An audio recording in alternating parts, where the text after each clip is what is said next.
The return of the human slow cooker.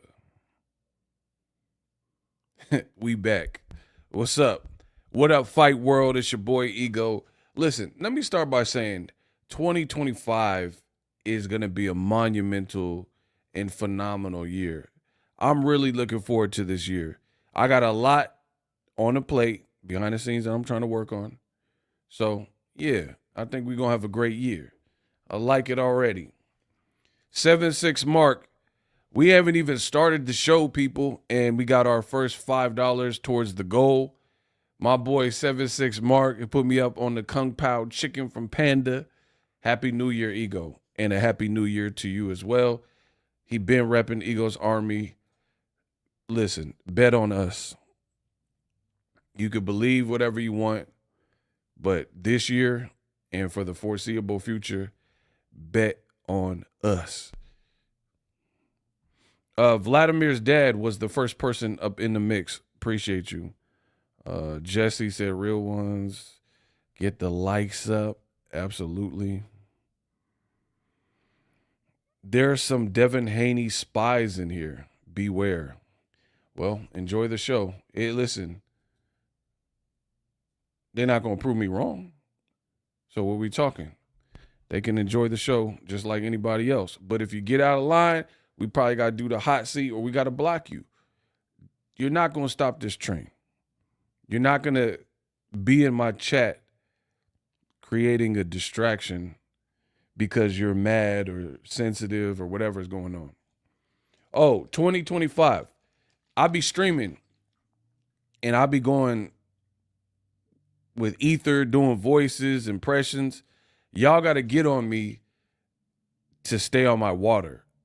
That is one of my goals. I got to drink more water overall, but definitely when I'm streaming because it be a little rough on the vocal cord. You feel me? Pause. You know what I mean? So I'm going to have to take like sips and breaks and stuff. Y'all just got to bear with me.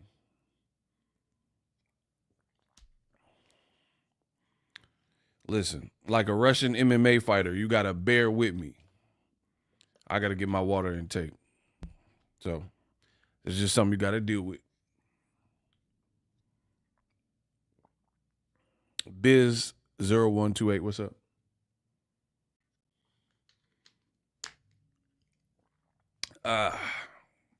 But yeah, we about to have a good year, another good show. Haniacs, they mad, they depressed. It is what it is. You work and stay hydrated. Yeah, I'm trying. I got my tea too. I'm steeping it right now. You did. The human slow cooker has returned. Shout out to Joaquin, sent $5. I told you, bet on us. That's all. It's early in the year, and what I do for the game of boxing will be studied. Book it. Bet on us. And if you don't want to bet on us, good. But we gonna remember where you was at. And you're gonna be on the wrong side of history. It is. Joaquin said, I'm here for a plate, Ego be cooking. And I told you, these bums can't outwork me. Y'all know that. These bums can't outwork me. There's a lot of low quality content in the space of boxing. And we can go video for video, live for live, line for line. We gonna see. I'm all for that. I'm definitely about that. Hey, Mark Jean, if you leave the same message again, you out of here. Because first of all, you're lying. That's not a guarantee. And second, you keep putting the same thing. Bro, we ain't here for no distractions. We about to cook.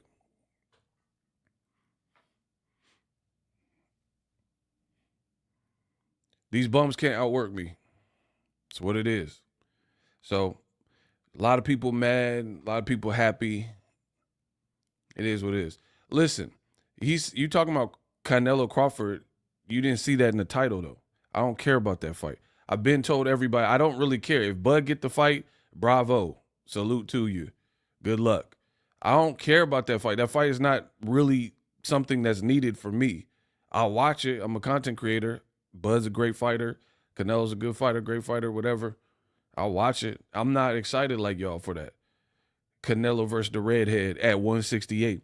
Now, if Canelo was at 54, like back in the day, and Bud just moved from 47 to 54, I'd be all about it.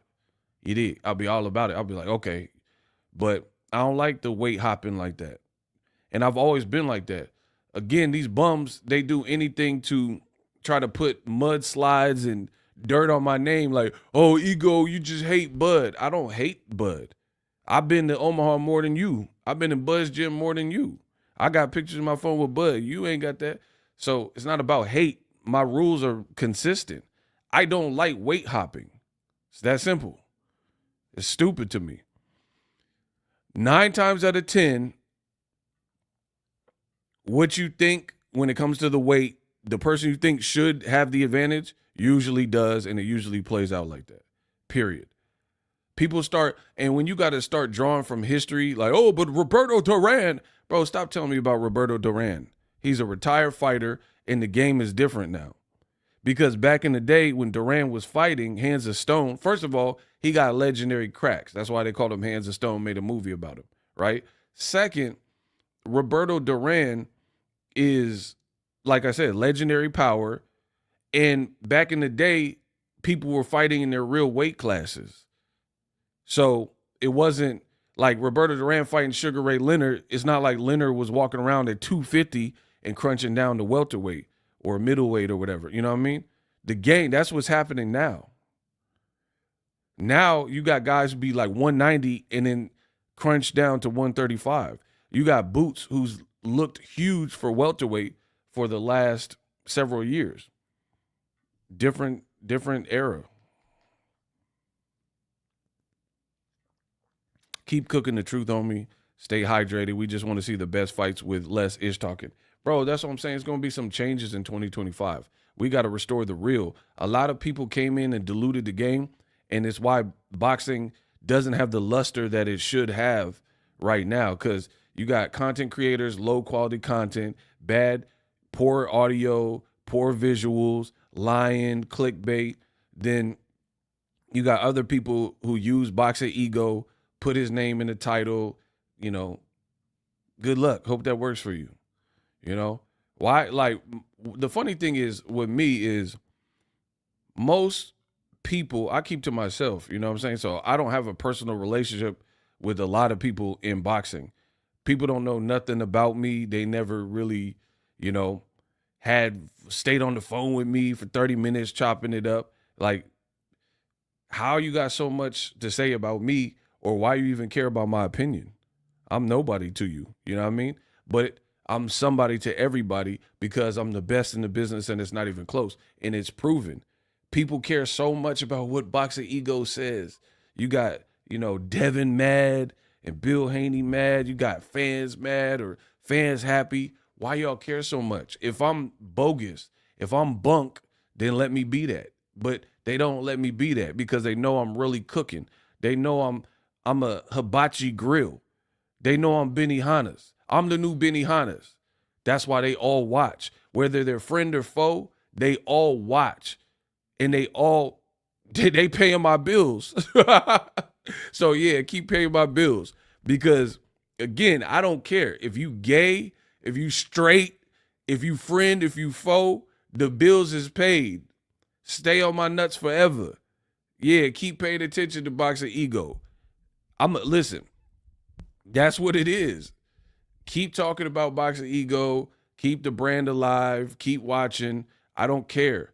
But again, on my lives, that's where I really get you, and we could do the hot seat. So if you're just barking and chirping stupid stuff, it's going to be shown, and then we're going to have to remove you. And then they're going to be crying in other people's channel, and, oh, Ego blocks if you have a different opinion. I don't block you for having a different opinion. I block you if you have a different opinion. You get cooked because you can't justify your opinion with facts and intelligence. But whatever. People say whatever they want about me. Yeah. We doing something right. You know, I don't care about being liked. I hope all y'all hate me. What that mean? I'm a grown man. Everybody in the chat, you hate me. Bro, they hated Maximus, Decimus Meridius, and Gladiator until he started cooking and offing everybody. So that's how the game is. That's how life is. They was throwing stones at Maximus at the beginning of the movie. By the end of the movie, you respected him. By the end of this movie, you going to respect me. You going to bow down and be like, that was a real one. You going to bow down and be like, man, Boxingego really put on. You know, he represented everything right. So, yeah, I don't care. I'm Maximus. I'm a gladiator. So, yeah, I don't care about that. By the end of the movie, you're going to see what it is. My man said, have the courage for people to dislike you. I welcome it. I like, and see, I don't want, like, I don't go out of my way to, like, make people mad, but I will speak my truth. I don't want you to like me for some fake character or me. I can't, like, a lot of, like, content creators, they got a muzzle. You know what I mean? They got a battery in their back. They puppets. And they got Geppettos, right? So these Geppettos, people put batteries in their back, be it a promotional company, a fight team, whatever. So you can't really be yourself. I would see and understand why that would create insecurities and why you would hate a person like me, because you got to do as you're told. I get to wake up when I want. Today I said, it's a Saturday. Let me sleep in. I don't have to answer to nobody. I get to be myself and make a living. They say if you do what you love, you never have to work a day in your life. That's my life. This ain't work for me. This light work. This easy work. I get to wake up when I want, do what I want, talk about what I want. I don't want to get bought out by somebody and then run the show and I got to do and say what you want me to say. Otherwise, it's uncivilized. Us Bay Area dudes count G's and shake fleas. Know about it. Stop playing with us. That's what I'm saying. The Bay Area, I'm going to show you, the Bay move different. We not like y'all. I don't know where y'all from. No disrespect to anybody else, but the Bay move different. And that's what it is. And the Bay know how to spot a fake. I ain't never been fake. But there's a lot of people that are fake because, you know, they be in your face like, ooh, wopty, and then sneak this and use stuff like that. That's cool. Keep that energy, though. So, anyway, we gonna cook. People stay mad, so sad. You can't satisfy everyone, absolutely. And that's why I never even try. I don't even try to satisfy. I'm going to talk my truth, and that's just what it's going to be. You have an option to tune in or tune out, but they never tune out because I'm the God of boxing talk. I'm the Elohim. Yeah, I said it. They like, who's this guy think he is? I just told you who I thought I was, a God, like Kanye West said. I just told you who I thought I was. I run this. Most influential trendsetter. People copy the thumbnail. They copy the vibes. I made want to do this. There was no, like, if you really do the knowledge, there weren't people in this space like that were treating this like a business, not going to fights and like having a home studio, cooking on boxing, ego Weight Watcher. I made this game. So, yeah.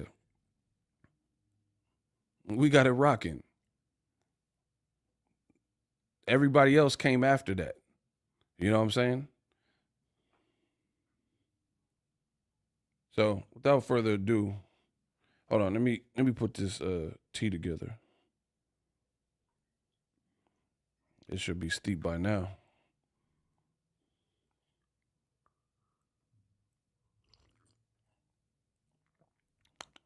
Oh yeah, that's good. You were the first YouTuber. Bro, I'm like Soulja Boy. I was the first to do a lot of stuff. So, the history is going to always show. Nobody was doing watch parties. Nobody was doing ego Weight Watchers. Nobody was even like, for real, a lot of these motherfuckers was square up in here. They was square. I was wearing beanies and glasses, dressing comfy. Everybody else had cummerbunds and ties and suits, and they was trying to dress up. I came how I wanted to come. I just did me, you know what I mean? People was like, for real, people were even showing up to the fights in like suits and stuff. I ain't wearing no suit.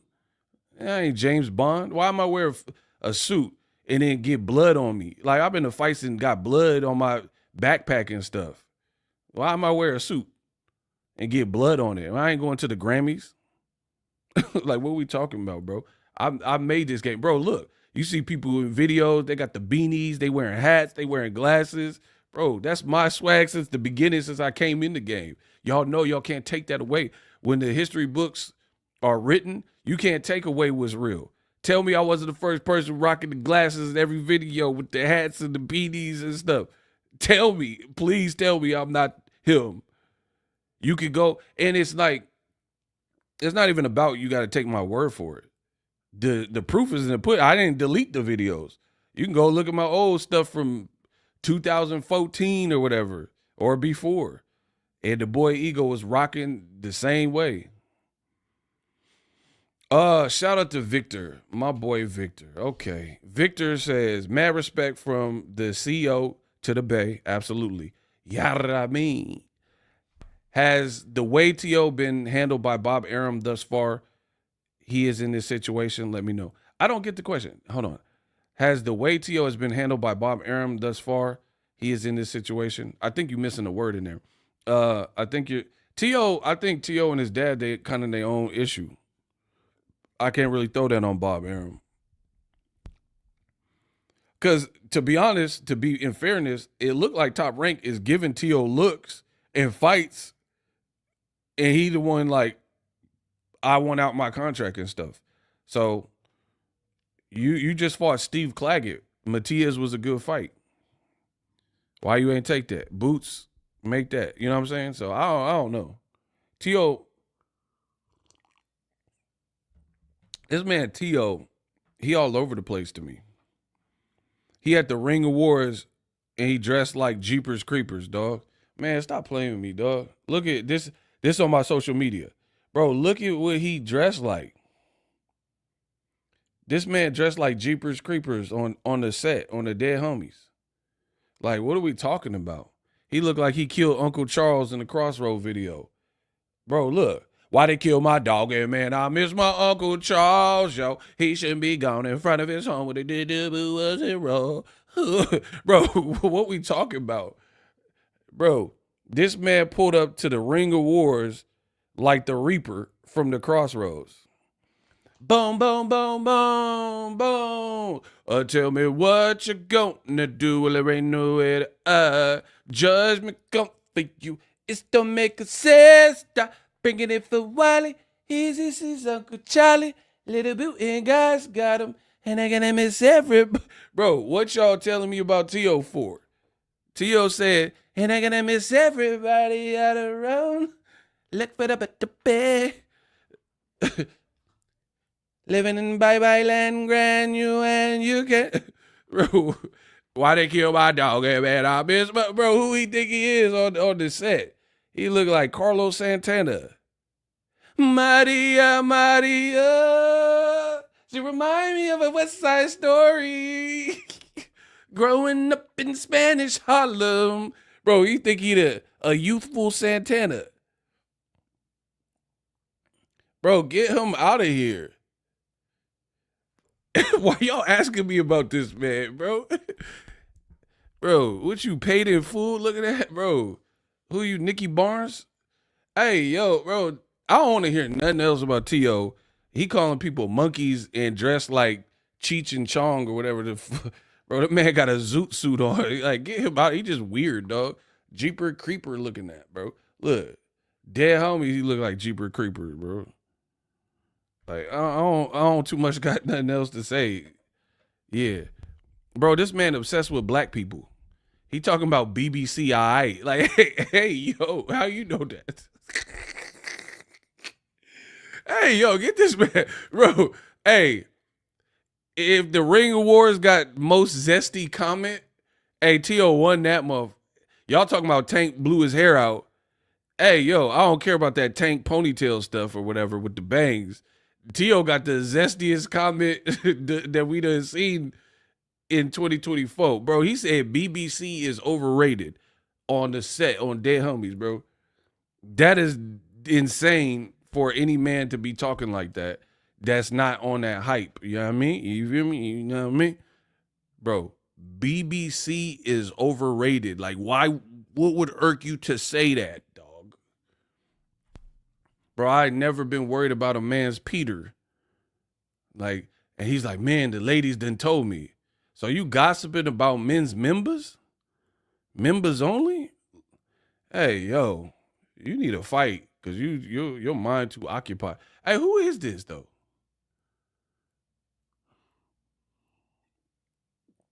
The shooter's gonna let him rock. This man saying KKK, we got Nazis up in here. Like, y'all just gonna let that rock? Y'all gonna let the Imperial movement put the KKK? Thank you. Shout out to Kamal Oz. Block video coming soon to a theater near you.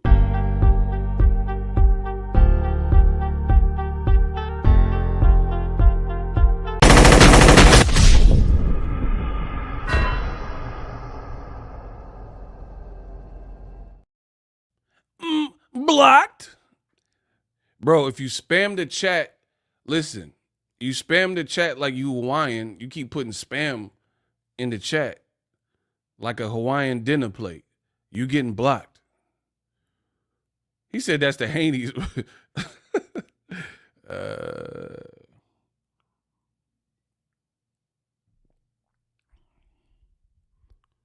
Bro, Tio is like low-key kind of weird. Hold on, let me see if I can find it. Hey, I'm done. This stream wasn't supposed to be about Tio, and I don't really have nothing positive, crazy to say. So, yeah, I'm gonna show y'all this, and then,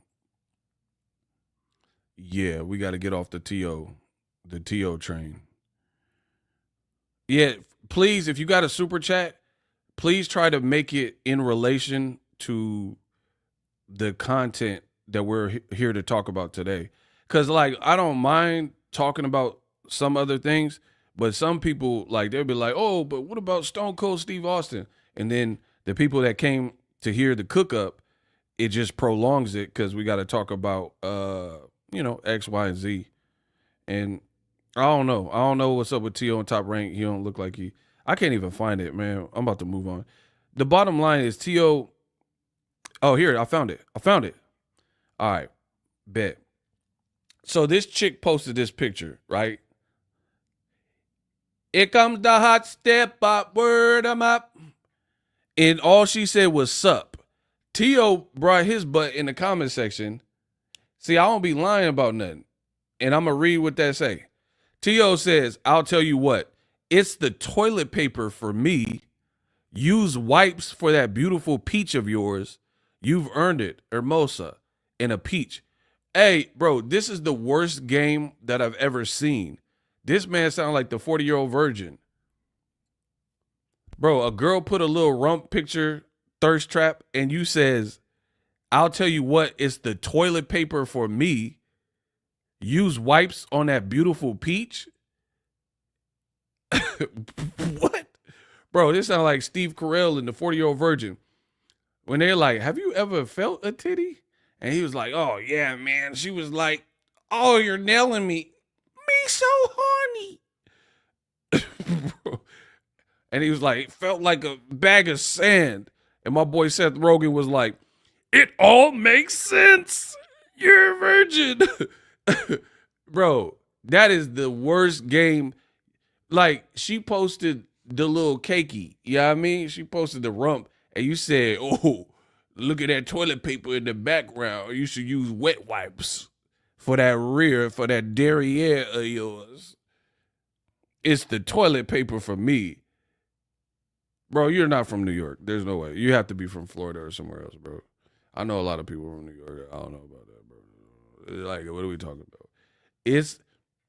I've never seen a fine female, and I was worried about her bathroom decor. And especially she put a thirst trap. Like, she wants you to see the cakes, my guy. And you talking about, it's the toilet paper. Bro, you got a TP fetish out this month. Bro, you worried about, listen, I'm worried about the cake. You worried about the Charmin. You said that's some 2-ply. You 2-ply Shakur. You worried about some toilet paper. Hey, this Gen Z is washed. Hey, they couldn't listen. I'm sure there's some good ones like Timothy Chalamet. You know what I mean? I like what he's doing, but a lot of Gen Z is washed. Y'all could have survived in my era. It's just with it. Like, Bro, you choking the chicken to TP when you done seen the cake. Like, bro, he, like she posted this and you like, yeah, is that a bidet in the background? Oh, you got the 2-ply. You got that fancy stuff. You got that fancy stuff. And y'all asking me about this man. Bro, get him a fight. This divorce done changed the man membrane. Bro, that divorce done did something to you. He talking about, hey, ladies. Oh, I got to pee. I'm about to make myself wet myself on this. Hold on. Oh, my God. Bro, Tio, he's like, yeah, this single life is good. Hey, ladies. Negative game for the record, bro. That's like a creepy weirdo comment talking about some toilet paper. I don't know any female like, oh, he noticed my toilet paper, my TP. I made the right choice. Like, what female would even feel a type of way when you commented? A female, they want to hear, you know what I'm saying? Say something about them, or I don't know, a joke or something. Your bathroom mirror is clean. Like, you know what I'm saying? Something like, somebody said he is the TP inspector. Hey, I'm not going to make it. Hey, I ain't going to front. I can't make it through the stream without peeing. There's no way, because y'all telling me jokes. I done drank all this water real quick. Y'all, these jokes are going to make me pee-pee. I got pee-pee. See, I'm the realest in boxing. I tell you if I got a pee-pee. You know what I mean? Ain't nobody, these dudes are scared. They're scared to be themselves. I'm who I am. If I got a pee-pee, I got a pee-pee. What y'all going to do? And y'all say I ain't the realest in boxing. Ain't nobody else tell you when they got a pee-pee. I tell you if I tell you what it is. You know what I mean?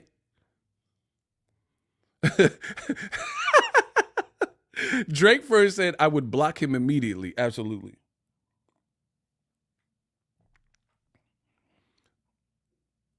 Absolutely. So let's get to the cook up. Hold on. Should I pee first so I can really cook? Or should I like kind of cook? And then I'm going to have to pee at some point. I got the second bathroom right there. So I'm going to let the fans pick. Should I hold it and start the cook up because we got delayed with the TO stuff? Or should I just get ready? Somebody said go pee. All right, bet. I'll be back in a second. Hold on. Because there's no way I'm going to make it through this stream.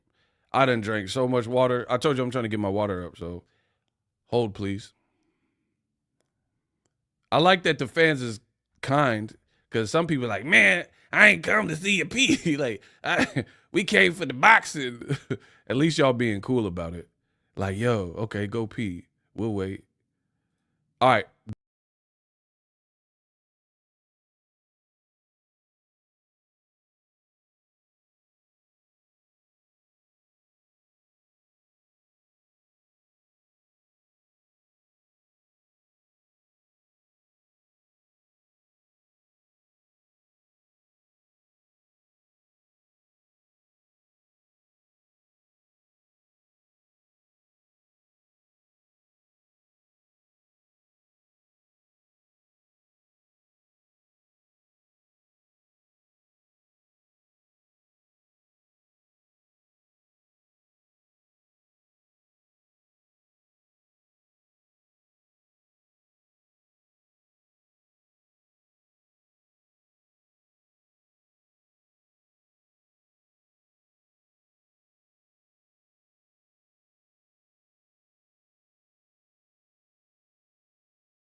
All right. So let's get straight to the chicken. All right, I'm going to start with this Devin Haney stuff. So, quick preamble. Listen, I've been doing this for a while. I'm the best in the business, and it's not even close. Y'all know that. The thing is funny is the Haneyacks are probably the biggest babies in boxing right now. The biggest crybaby fan base in boxing right now. Truthfully. No, and probably the biggest crybaby fan base in the last several years. And I've been here for a while. Like, Pacquiao had the radical Pacquiao fans. They were kind of annoying. Like, you know, they were annoying. the radical. And I'm not talking about the fighter. I'm talking about the fans. Triple G had annoying fans. Lomachenko. You know what I'm saying? Like, I'm talking about radical, unrealistic stuff. But the thing is, like, Triple G fan, hell no, guys, like, they weren't doing this. Like, Triple G really had power, really a good fighter, really had a jab. Especially if he wasn't supposed to be in there, he would really get you up out of there. Devin Haney, his style is not like that. Like, he not blowing like Triple G, Lemieux, or Daniel Gill. Like, he ain't doing that. Dominic Wade, like, you're not supposed to be in there. You out of there in 2 rounds. Devin don't do that. And the lawsuits and the crying and the lying, it's all a bit much. So realistically, in the last several years, the Haniacs have emerged as like probably one of the biggest crybaby fan bases in all of boxing. Surely. And when it comes to me, it's like this. I don't so much care what anyone does. If you like me, you like me. You hate me, you hate me. When you're a person of stature, like a celebrity, like Devin and his dad, and then you start trying to ish on me, not like, oh, I just don't like this channel, or he can't get an interview. Cool. I don't have a problem with that. I don't need your interview. I don't need to have a relationship with you. I cover boxing, not a particular fighter. But when you start to lie, not just to me, but to the boxing public and pander, and then you try to infiltrate like YouTube and online content creators, and then specifically about me, you start trying to assassinate my character and devalue my brand with lies, yeah, that's when we got to draw that hard line in the sand, and I got to get busy, because I would never let any man, woman, boy, girl, or dog just come in and lie on my name, assassinate my character, and try to destroy everything I've worked so hard to build because you want to pacify lies. That's where it's never going to work with me. You see what I'm saying? The stuff I've said about Devin Haney, some of it's my opinion, but I explain my opinion. Beyond that, most of it, there's receipts to it. So you could get mad that I said it. Like I always say, you could dislike, but you can't disprove. That's the difference. So you don't like what I'm saying. That's a personal problem. You can't disprove what I'm saying. So it's funny because the Haniacs be some crybabies, and then Haniac content creators, everyone, oh, ego sucks, whatever. Cool. But what do y'all expect me to do? If somebody's coming for you, actively trying to destroy what you've started and your brand and assassinate your character, challenge your integrity, etc., y'all just want me to sit back and just take it. That's what you think I am. You think I'm just a person that's just going to sit back and watch everything that I've created, and then somebody try to put mudslide and slander my name. It's just like Jay-Z with that lawsuit. If the allegations against him weren't true, and then they was lying on him, he's like, yeah, let's fight it. Okay, I'm about that. So it's funny to see the Haniacs. They're like, oh, come on, ego. Why you make a video? Drop it. So I got to drop it. So they can actively try to assassinate my character and lie on me, but I just got to take it. That's what y'all really think is going to happen. Or just lie to the public. And that's what you think is acceptable. And you think I'm just supposed to sit here and sip on my tea and allow, in the sport that I'm a part of, this to occur? That's a real question. Y'all, is that what y'all think I should do? Bro, and the funny thing is, notice I keep it boxing. Like, I make some jokes here and there, like T.O., Crossroads, y'all know my personality by now. I make some jokes here and there. But for the most part, we keep it professional, keep it boxing. The stuff and criticism I have for Bill and Devin reflects boxing and decisions and where your career's at, stuff like that. Notice these dudes, when it comes to me, this shows you who's real and who's what. They start making personal stuff about me. You know what I'm saying? Oh, you don't know nothing about me. I don't put my personal life out there like that. I show you what I allow you to see. But people are like, oh, ego's this, ego that, ego broke, ego blah. How you know anything? How you know my finances? Please let me know that. Good or bad, how do you know this? Ego, get a real job. Like, I have one. Next question. You see what I'm saying? And this is why I said 2025 going to be a horrible year for some of y'all, because the fans ain't rocking. They seeing through the BS, and I love it. And I'm there to spearhead this.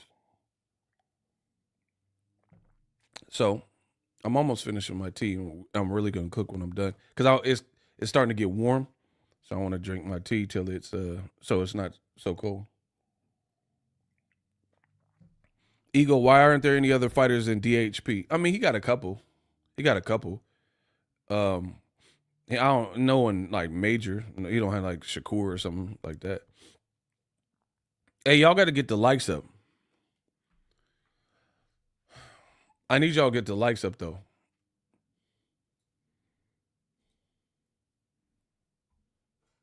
We got to pace these live streams. We should have been over 100.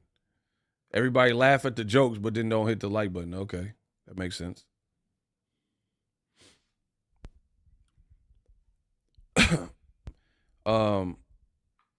I don't know a bunch of the fighters. Again, they're like fighters, like what's the name, Amon or whatever. I don't know. He got a couple. Let's just say that he got a couple. It's just not people who have broke through the mold and like big, like Canelo, you know what I mean, names that you would know. So even if I told you, you might not even know who it is. Amari, yeah. Amari Jones. Thank you. Shout out to B-Dog. Yeah, that's what I was thinking of. And I think he has some other people under that. So there's that. Okay. I made a video about it. Some people seen it. Some people maybe haven't seen it.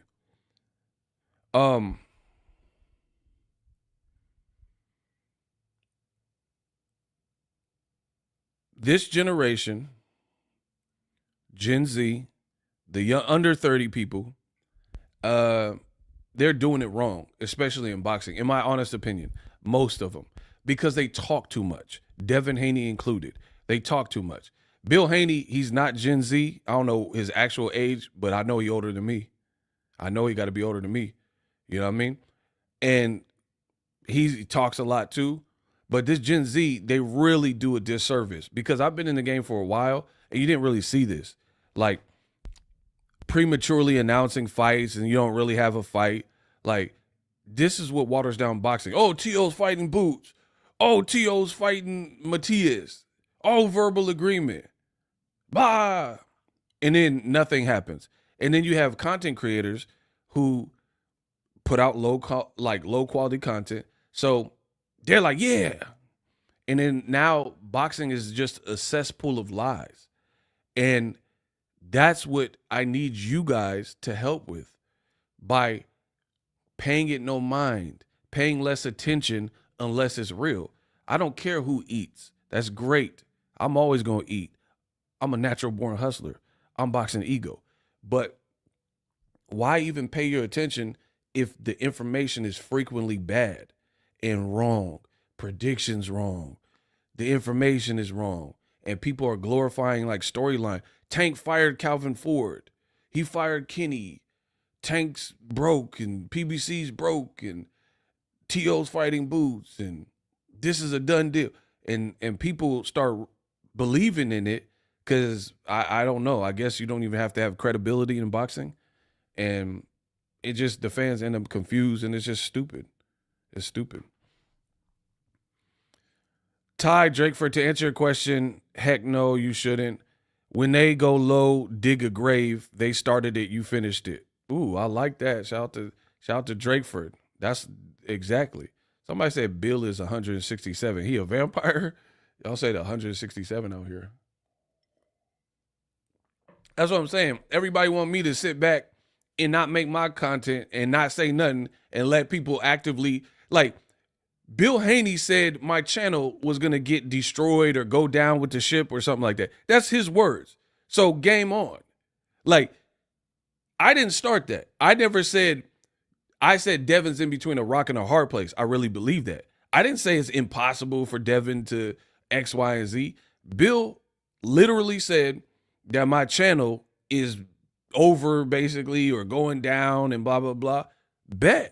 So that means you're actively trying to take food out of my mouth because, and the thing is, if I get cooked on a fair one, then that's what it is. Like if I was out here lying and then somebody cooked me and exposed me for being a fraud and liar, and I just was making a living lying, that's cool. But when you're lying and then you're saying that I'm going to be suffering and my channel is going to go down with the ship because you want to perpetuate lies, yeah, that's not going to work, bro.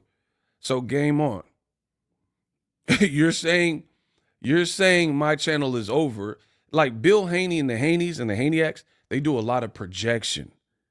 Like it's almost like everything they say could more so be said about them. Like, oh, your channel's over, ego. Your brand is hurting more than me. My brand's been consistent.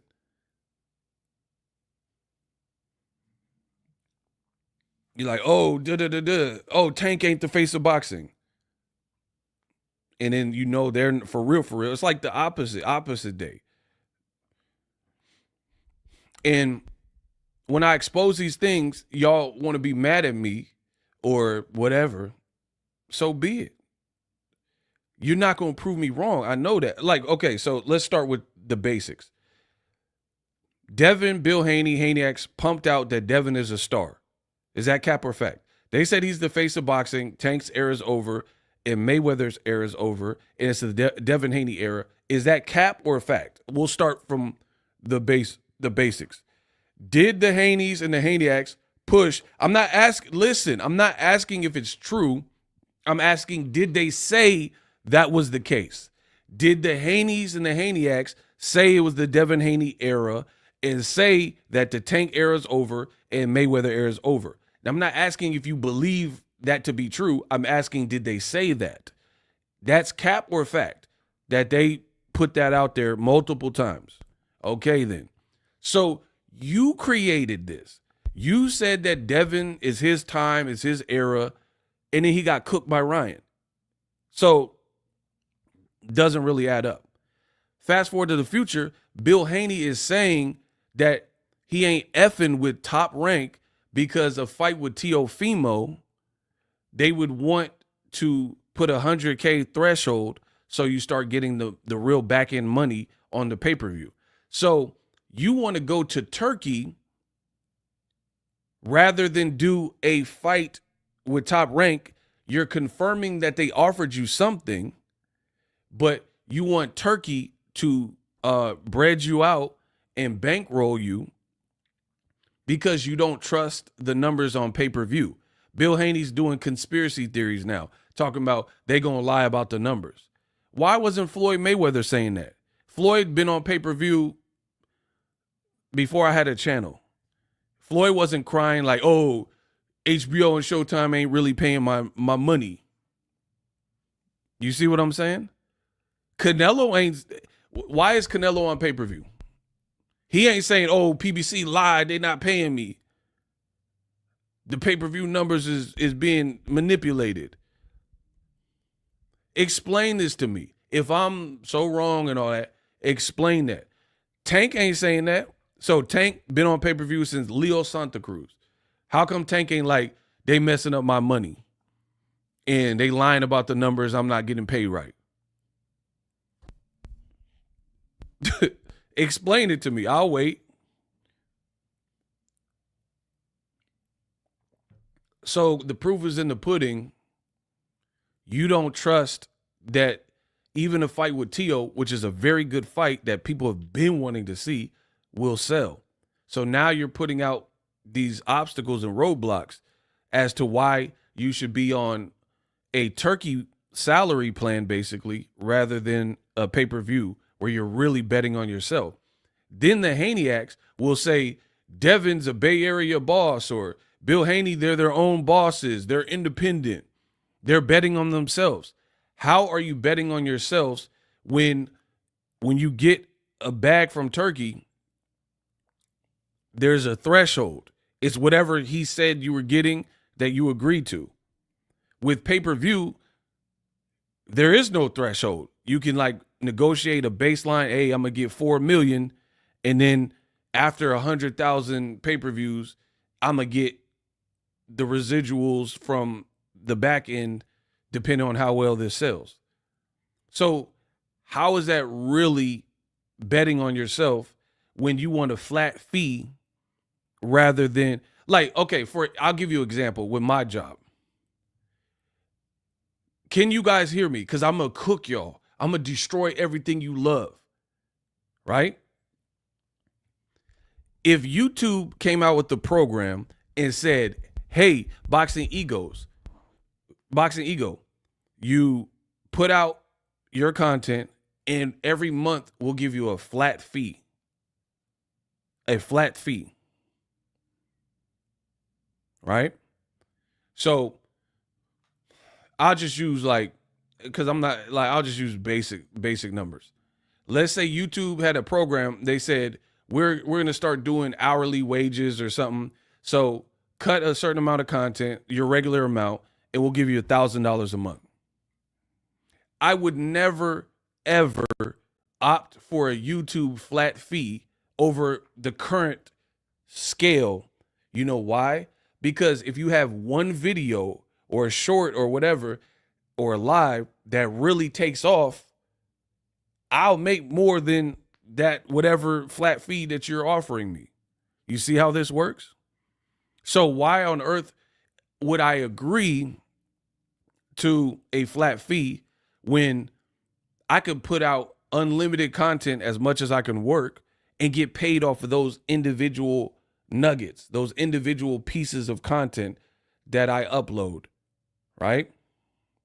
Explain that. Why would I take a flat fee of $1,000, just, or a number out the air?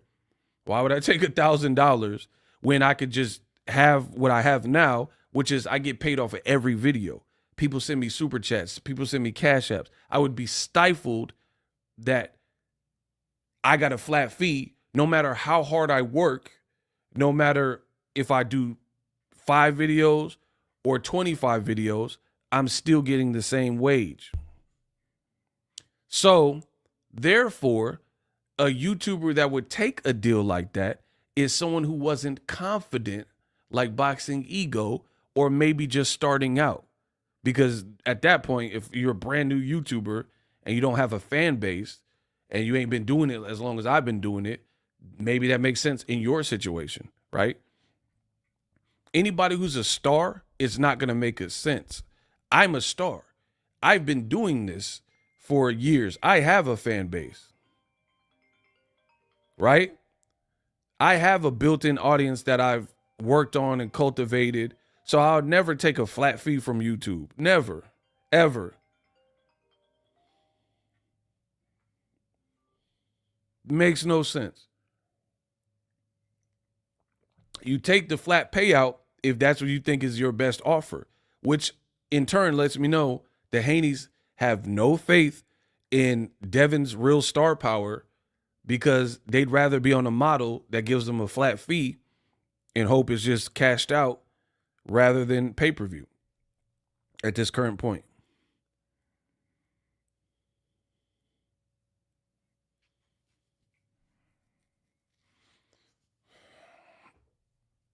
Does that make sense?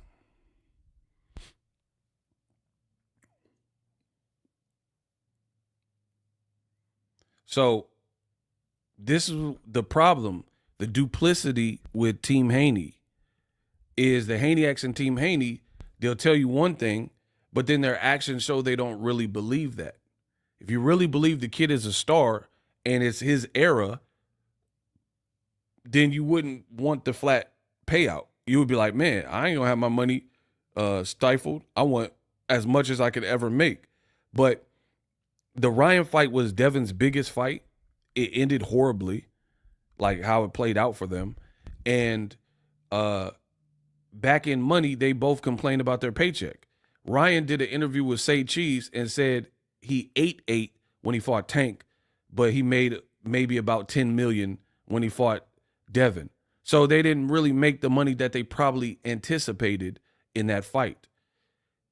Explain this. Ryan was the A side in the Haney fight. Ryan had the lion's share of money. The Haneys confirmed that. That they're like, oh, to make the deal, we had to give Ryan the lion's share of money. Ryan told you from the beginning he was the A side over Devin. He told you that. He wasn't the A side over Tank, though. But against Devin, he said, I'm the A side. I fought Tank. I got $1 million plus. They had to surrender to Ryan's A side. So if Ryan is telling you he made $8 to $10 million, that means whatever Devin made was less than that.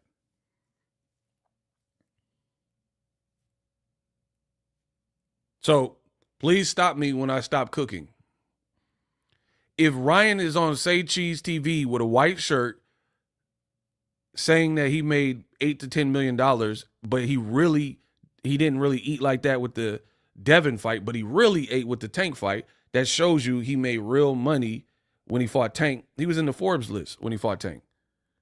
I didn't really see him like hit the Forbes list that they come up with the athletes when he fought Devin. So whatever Devin got might have been his best paycheck. I don't know. But it's no way it was higher than the A sides. That's not even how that works. That's like Mayorga making more than De La Hoya. It would never happen like that. De La Hoya was the biggest star. Mayorga wasn't. No matter how hard he sold the fight, Mayorga is not making more than Oscar when they fought. Or even now if they did a rematch. So somebody got to be lying, and it ain't Ego. So how you going to say Ego's a liar and fake reporter and all that, but everything I'm saying adds up. What the Haneys are saying and what they've pushed don't add up. What we talking?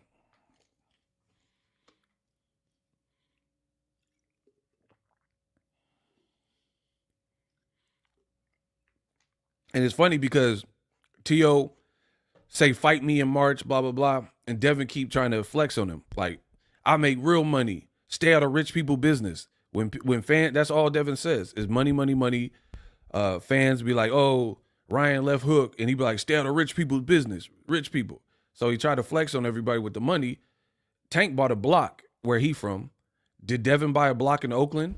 Did the Haneys come to Oakland and rebuild? Bro, businesses are leaving Oakland. I'm going to tell you what it is out here. Businesses are closing down in Oakland because people are getting bipped. If you don't know what bip is, look it up. But basically, people break into your car, ransack your stuff, and take your valuables. So the Haneys talk all this black power and black empowerment and all this stuff, and black fathers doing it, and we real Bay, and Ego's not from the Bay. But you made all this money, supposedly, and like you're saying that you the king and stuff. Did you put some money back in Oakland? Because businesses are leaving. Tank bought his own whole block to try to get it refurbished in low-income housing. And then the Haneyacks be hating on Tank. That's a real move by anybody who's a street dude's account. Like when you go back to your spot and like show love and give back to the community. You know what I mean? And I'm not saying Devin does no charity and stuff like that, but the times I've seen him do charity wasn't really in Oakland. A lot of times it was in like LA, or someone's filming him give money to a homeless person or pass out on Skid Row or something like that. That's cool. But all the flexing and money flexing and, you know, money Mayweather antics that you're doing and trying to stunt on T.O. and other fighters, we don't know Devin for, you know, rebuilding Oakland or nothing like that. Drakeford, in Bill Hart, he knows Devin is not the face of boxing. This is why every time they talk, they have Tank Tourette's. Ooh, I love that. Tank Tourette's. Can't stop saying his name is pathetic. Bro, now we cooking. Now we cooking with grease. So, again, people be like, oh, Ego sucks. Tell me what I'm saying that's wrong. Please let me know what I'm saying that hasn't been true so far. The Haneyacks and the Haneys said they're the face of boxing. They're saying, and then here's another thing. They'll be like, everybody's talking about Devin, so this proves he's really the most popular in the sport. Then why won't you bet on yourself with another pay-per-view with Teofimo? Somebody gonna have to explain these questions that I'm asking. If you really are what you say, the face of boxing, and Tank's era is over, and Mayweather's era is over, Mayweather and Tank have proven that they respect the pay-per-view model, and all their fights have been on pay-per-view once they reached a certain level of stardom. So if Devin is over that, or he surpassed them, or Floyd passed the torch like he put in that graphic, then why is he not willing to bet on himself? He's flying to England to grovel at Turki's feet, trying to get it out of the BLK Prime option and hoping that Turki will provide him with something else. Like, what are we talking about? Like, I'm going to show you. I'm going to spank y'all. I'm going to spank y'all. I told you 2025 going to be ugly for y'all. Devin's the face of boxing, said the Haneys and said the Haneyacks. The Haneys pitched, oh, Turki want to make Tank versus Devin. Tank's reply was, buy me 2 Ferraris just to have me in your presence. I need 2 Ferraris just to talk to you. This is what Tank said. And it's funny because Ego talked about it. You have Haneyacks content creators that talked about it, made content, made videos about it. So don't play me like you don't remember. Because between my channel and Haneyacks and Haneyacks content creation, everybody talked about it when Tank said it. Did Tank say to have a conversation with me, I'm going to need 2 Ferraris from Turki? Is that cap or fact? This is how you break them down with facts. Did Tank say, give me 2 Ferraris just to speak to me? Cap or fact?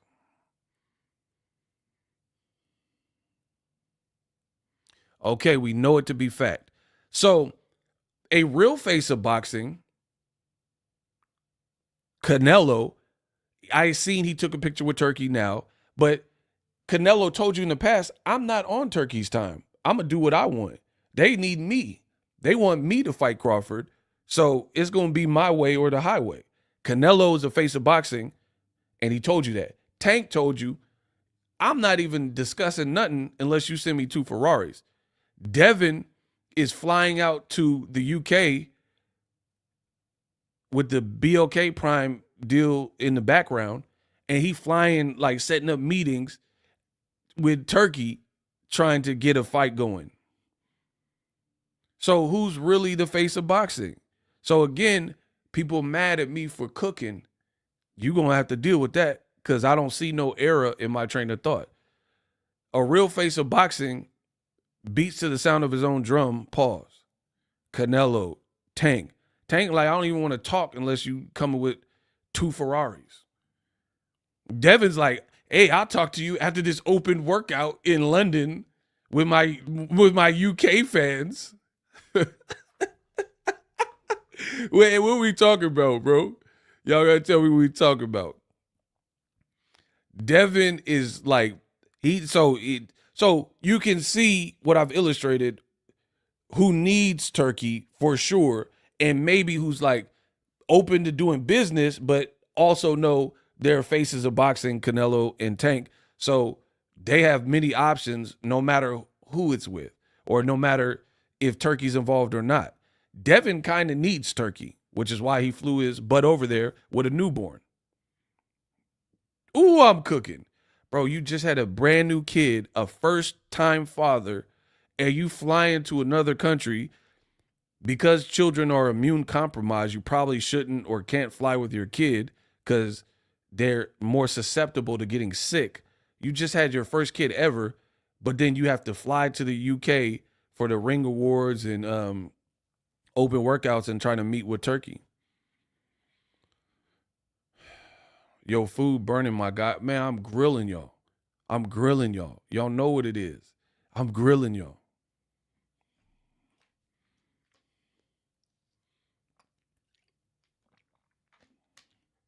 It's not adding up, and that's what it is. So again, if you come from my brand, game on. But be prepared, because you know I'm surgical with this. I don't have to lie to make a point. So I'm with that. Anybody that come from my brand, I mean, now if you low level, if you don't make more than me, that's just the rule I have. If you don't make more money than me, Devin Haney make more money than me. So yeah, we can entertain that. But if you don't make more money than me, you ain't done what I done. I don't really care about that. Give me somebody bigger than me. Give me somebody make more money than me. That say Boxingego ain't da. He ain't telling the truth and all that. Yeah, give me that. Don't give me some like minion, some YouTube channel or something got 500 subs. I don't care about that. Yeah, you make more money. Devin make more money than me. Okay, yeah, we can entertain this conversation. We can have that debate. Okay. The roast ain't even out the oven. So again, your actions show you're not the face of boxing. Period. Ego, we have always kept it real with each other in the Bay, and even if it means saying something that we might not like, but we respect it. Bro, and that's life. Like, you don't have to, like, vouch for something that's not official because it comes from a similar region or something. That's the dumbest thing. So, you mean to tell me New Yorkers got to vouch for Tekashi after he snitched? Like, where? And then people are like, oh, Ego, he claims he's from the Bay. He's from the Bay, but then why is he talking about Devin? So no New Yorker should say anything bad about Tekashi after he snitched because they all from New York. But then that's not the case, because there was tons of New Yorkers who were talking about Tekashi when he did what he did. So what are we talking about? But again, these are like fake holograms that people try to put up, mirages, to distract the fan from being destroyed by Boxingego in the slow cooker. So we got to, now, if you from the same region as somebody that ain't moving right, you not really from there if you criticize it, even if they ain't moving right. That don't even make sense. Why 50 Cent go at Ja Rule? They both from New York. Why Nas and Jay-Z was beefing and doing takeovers and ethers? They both from New York. Doesn't even make sense. But again, these are the distractions that the Haneyacks like to throw out. Devin called the man ecstasy.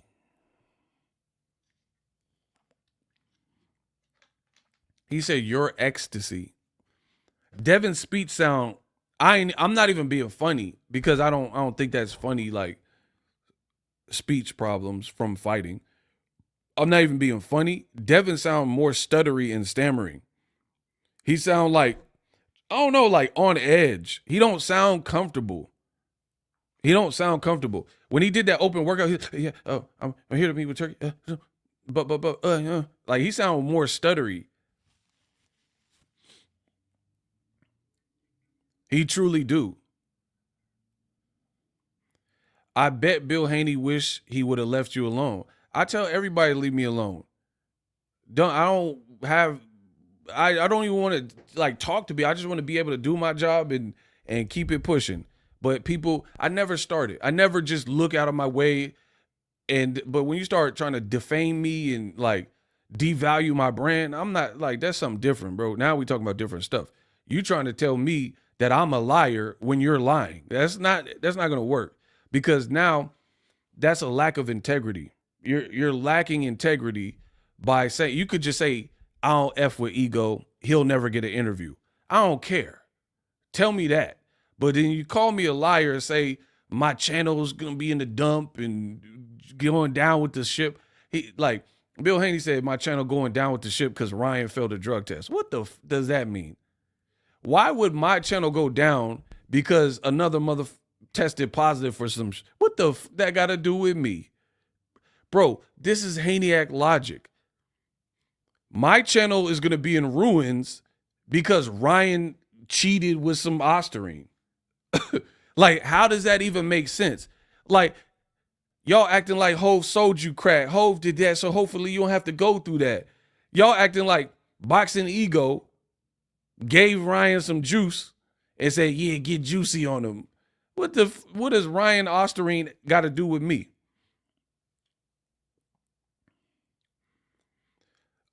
Coach Chris, nah, channel goes down because of you, not Ryan. What you talking about?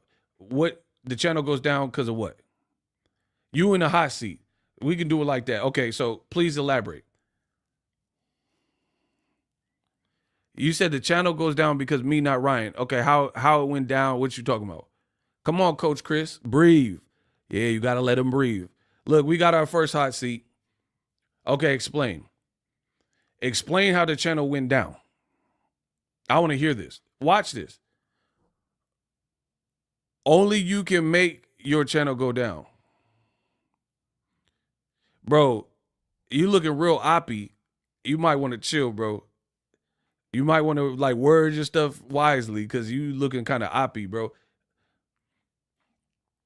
Bro, Ryan failing the drug test ain't got to do with me. Anybody who's watched my content for the last 10 plus years, I never condone cheating. I don't do drug. Why would I condone cheating when I don't cheat? Why would I condone drug use when I don't do drugs? I've never done a drug in my life outside of smoke weed before, but I never even smoked weed regularly, right? I've drank alcohol before and I've smoked weed before. That's it. I've never tried anything else, ever. Anybody who knows me real, I wish somebody would come out and say, oh, Ego did this. Ego on crack. He on that Pookie. Yeah, okay, that's believable. There's no one that will ever tell you that I cop packs from him and was off that powder. So there's that. So why would I be down for cheating and drug use when I don't even do drugs? I've never done steroids. I've never done nothing. So that's stupid. Yeah, yo, keep calling me, man. Scotty, I don't want to die. Scotty, I'm going to kill me. Scotty. Bro, imagine Ego on that Pookie. It don't even make sense. So, again, this is Haney-act logic. Now, y'all got what you give what you give, so you get what you get. So, anyway, why is Devin and Bill not willing to go to Top Rank, do a pay-per-view, even if they have to exceed 100K to really start making money? Because they have no faith that a good fight with Teo that everybody wants to see will do good numbers. But if you're really the face of boxing, why Canelo be fighting Edgar Berlanga? He ain't never sold a pay-per-view. But Bill Haney was like, oh, man, Teo ain't sold a pay-per-view, therefore we ain't messing with that. Okay, Jaime Munguia never sold a pay-per-view, and Canelo still picked him. Edgar Berlanga never sold a pay-per-view, but he still picked him.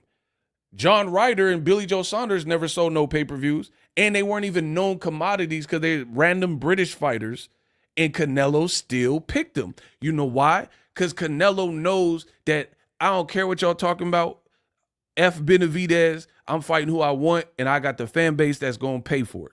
So if you really the face of boxing, that's how you move. Why is Tank fighting Lamont Roach? He's like, I'm not saying it for me, but I'm saying they're putting it on pay-per-view. Lamont Roach is not a big name.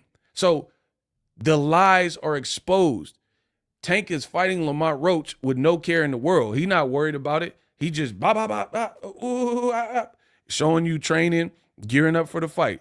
He doesn't care that Lamont Roach has never been on pay-per-view. He doesn't care about, oh, we have a 100K threshold. He's like, muff, I'm Tank Davis. So why is the Haneys not operating like this too? You guys are getting cooked. I told you this is not what you wanted.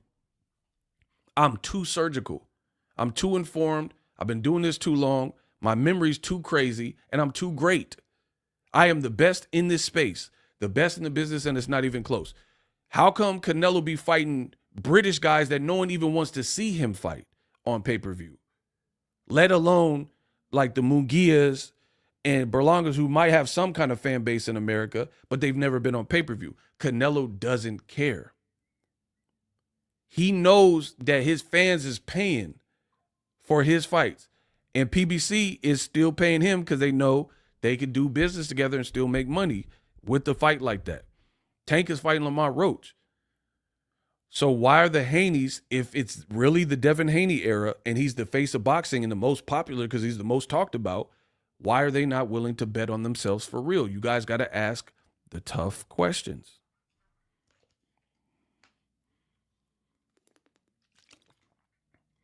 Furthermore, Riyadh season's going to do what they do. Why would an American fight like Devin Haney and Teofimo take place in Saudi Arabia? That is like the most American fight that people have wanted to see for years. So Devin and Bill keep talking about Teo turned down an offer from Turkey. You never really hear Turkey confirm that he sent this massive offer and Teo turned it down. I ain't heard him say that. But either way, I would rather that fight occurred in America, which is probably what Top Rank would have offered, maybe Vegas or something, New York. And then it's an American fight that the fans can go to, and it's a little bit easier than 19 hours to Saudi Arabia, right? And then Devin just said at his interview after the open workout, he said that Turkey offered Teo a bigger offer where he would have made more money. He confirms that Top Rank and Teo sent him an offer, but he's saying the offer would have made more money that Turkey offered. Right? So my question is this. If Devin was the star that he portrays and him and Bill portray, how can you declare that your offer with Turkey that we've never really heard Turkey confirm, but devil's advocate, let's say it's true. How can you confirm that a flat fee Turkey offer would generate Teo more money than he would be getting on pay-per-view with the Top Rank offer? Because on pay-per-view, it's endless to how much and how many people are willing to buy it. There is no like cap, like, oh, after 150,000 pay-per-views sold, we're turning it off. So if the fight was promoted well, it's a fight people want to see. And if you have the right fight, you could do some very good numbers and do a lot of damage. Like you could do 500K plus. You could do Errol Spence Crawford numbers. I believe Crawford's biggest paycheck was probably the Errol Spence fight. That's, I'm not all in Crawford's finances, but I would venture to say that, right? Crawford and Errol, neither one of them really complained about their paycheck. So why are the Haneys not really, they're saying they're betting on themselves, but why do you want flat fees? Why are you afraid and ducking? The Haneys are ducking pay-per-view model. DAZN said pay-per-view's dead, and then they had to implement the pay-per-view. So clearly pay-per-view, the model is not gone because DAZN lied and said pay-per-view's dead, and then they only succumbed to it, and now they have pay-per-views themselves. So if you have a good fight, the pay-per-view still makes sense. Like if Conor McGregor fights on UFC with Chandler, it's going to be on pay-per-view. The UFC is not going to be like, oh, we want this fight in Saudi Arabia and we want a flat fee. They would probably still utilize the pay-per-view model like they do with all their big fights. Richard, love the way you to the Haneys. They should call you Dr. Ego, the way you surgically dissected the Haneys. Hate against you. Ego always keeping it 100. DHP era got crushed last April 20th. Now we cooking. Now we getting somewhere. So you have Haney content creators saying that Devin got to be the most popular still. He's the face of boxing because everyone's talking about him. But they're not saying good things. I don't believe in all publicity is great publicity. I don't believe that at all. I know a lot of people run with that. I don't believe that. So everybody talking ill on P. Diddy, so that's good for him because he's in jail and everyone's saying his name. They're not saying good stuff, though. A lot of people say, oh, if they're talking about you, it's just inherently good. So that means P. Diddy in jail and everybody's talking about, oh, he did this to me and I was at a Diddy party and all that. So that's good talk because they're talking about you. But no one's saying anything positive about Diddy right now.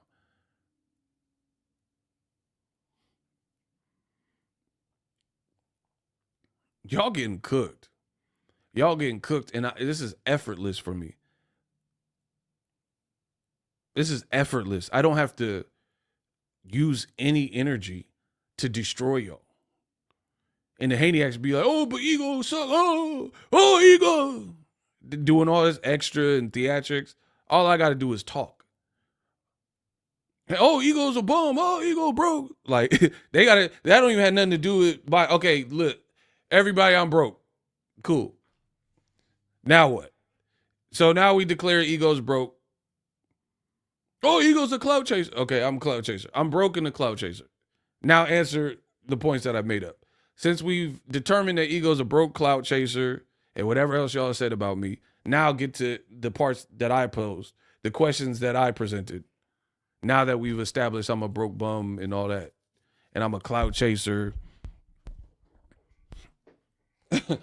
Now that we got all the personals out, now let's get to the chicken.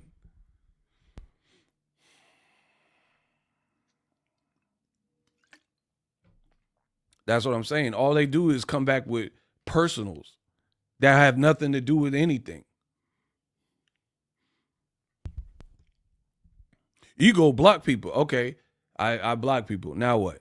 Answer the question. They don't want to answer the question. They know I'm cooking.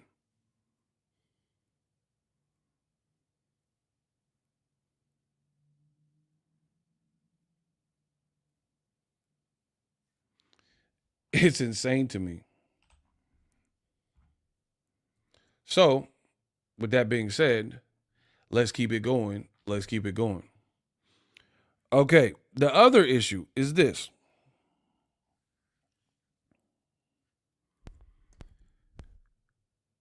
Devin Haney, F them, they mad that they got a channel that brings revenue. F them, they mad they got a channel that brings, I don't know. Anywho, okay, so here's the other thing.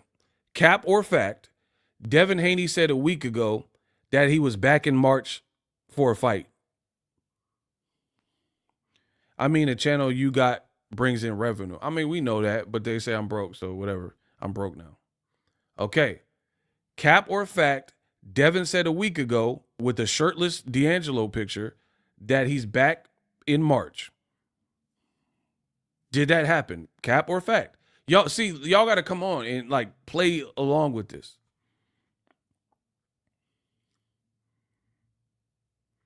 Haney's a good fighter. That's it. But him and Bill definitely got a wire. Play along. Let's interact with the live. Did Devin say, I am back in March?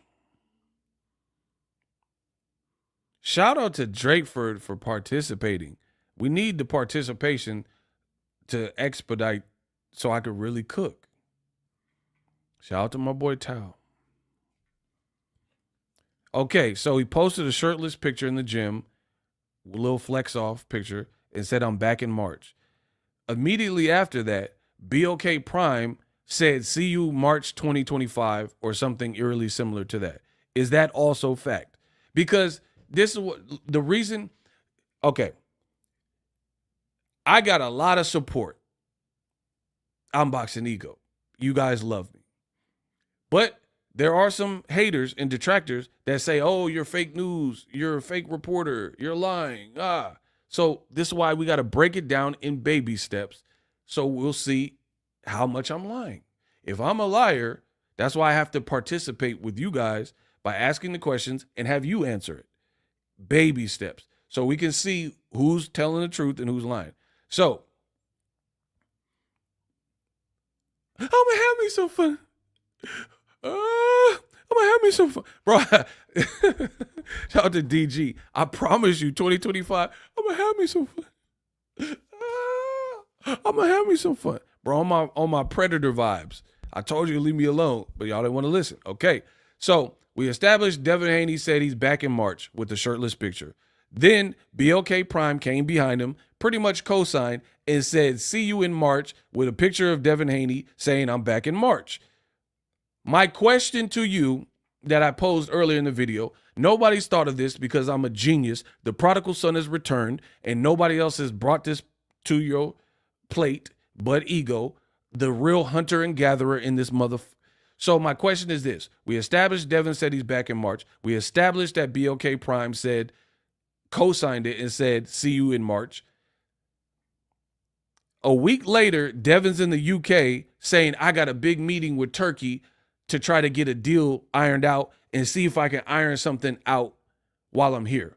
So my question to you, but wait, there's more. My question to you is, why did Devin post a picture that he is back in March if he hadn't yet met with Turkey?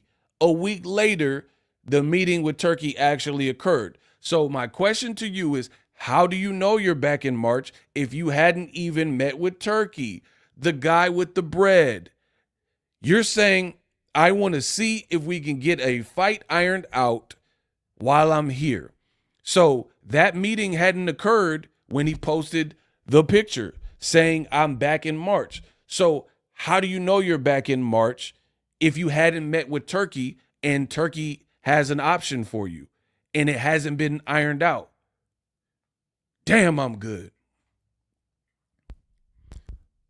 Explain it. So the man is desperate and his moves are all over the place. It's not adding up. Chronologically, the timeline does not add up. You posted a picture back in March flexing, but you hadn't even taken the meeting with Turkey yet, which was to occur a week later. So how do you know you're back in March? Now let me add this because I'm the king of this boxing. March, the whole month is a Muslim holy month, Ramadan. So you add that to the factor. Devin said, I'm back. Devin's a Muslim. He said, I'm back in March. The whole month of March, look it up, is basically Ramadan. Turkey is a Muslim. It's the holy month. Saudi Arabia observes Islamic faith. So how could you have confirmed that you're back in March if you hadn't met with Turkey and it's the holy month of Ramadan? So how do you know he wanted to make a fight with you versus anybody and they would be available in Ramadan and he would throw a fight in the holy month if you hadn't even met with them? Bro, I'm going to punish you. I'm going to punish you. The timeline does not make sense.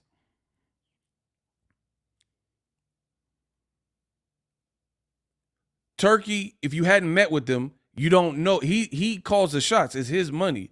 It's his company. It's Riyadh Season and Ring. He owned that. So how did you post a week ago that you're back in March if you hadn't even met with him? And why would Turkey, a Muslim, want to host a Devin Haney fight when his career is in the dumps versus just anybody or whoever? Because here's the other thing with the March date. Ryan is suspended.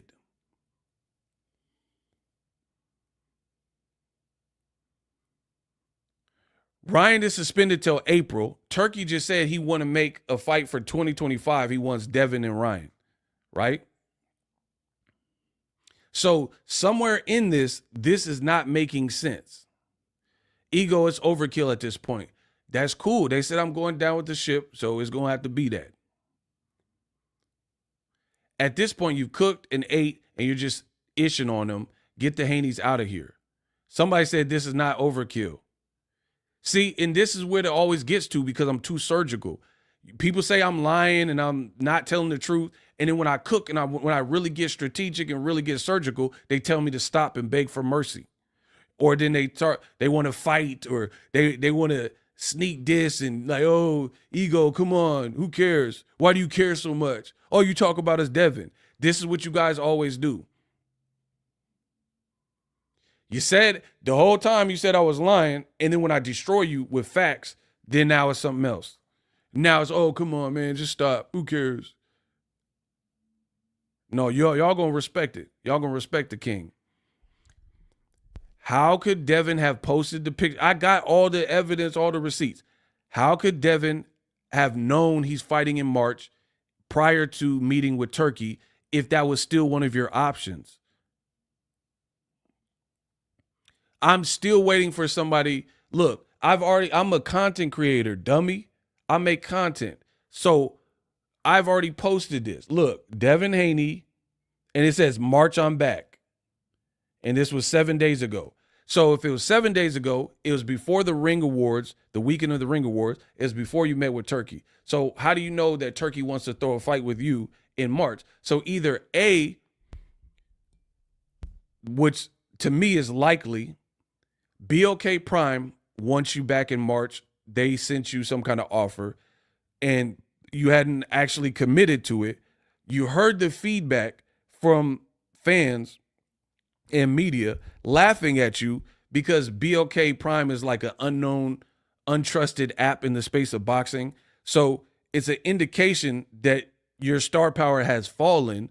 You're too prideful, and pride comes before the fall. So you being on BLK Prime, you understand the fans is laughing at you if you take that deal. So you probably felt insecure or maybe got cold feet, and then you have a last-ditch effort because these other promoters don't seem to be like aligning with you to get you a fight, Eddie Hearn or whoever, Top Rank. They've already thrown offers to you and you declined. Sandor Martin, Liam Paro, Teofimo. So now you're in between a rock and a hard place, which is what I said, and maybe you did a last-ditch effort and said, hey, the Ring Awards is X date on Saturday. Let's try to meet with Turki and see if he can offer us something. So that's, to me, likely what happened. But another alternative is this.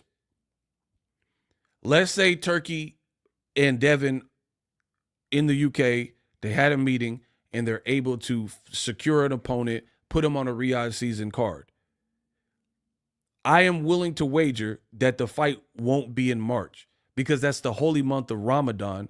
And for me, I think Turki scheduled the February 22nd fight so it would clear before Ramadan started, being a Muslim man and knowing that. So either way, you're screwed because either you're fighting on BLK Prime, maybe, or you found this like loophole with Turki and he wants you.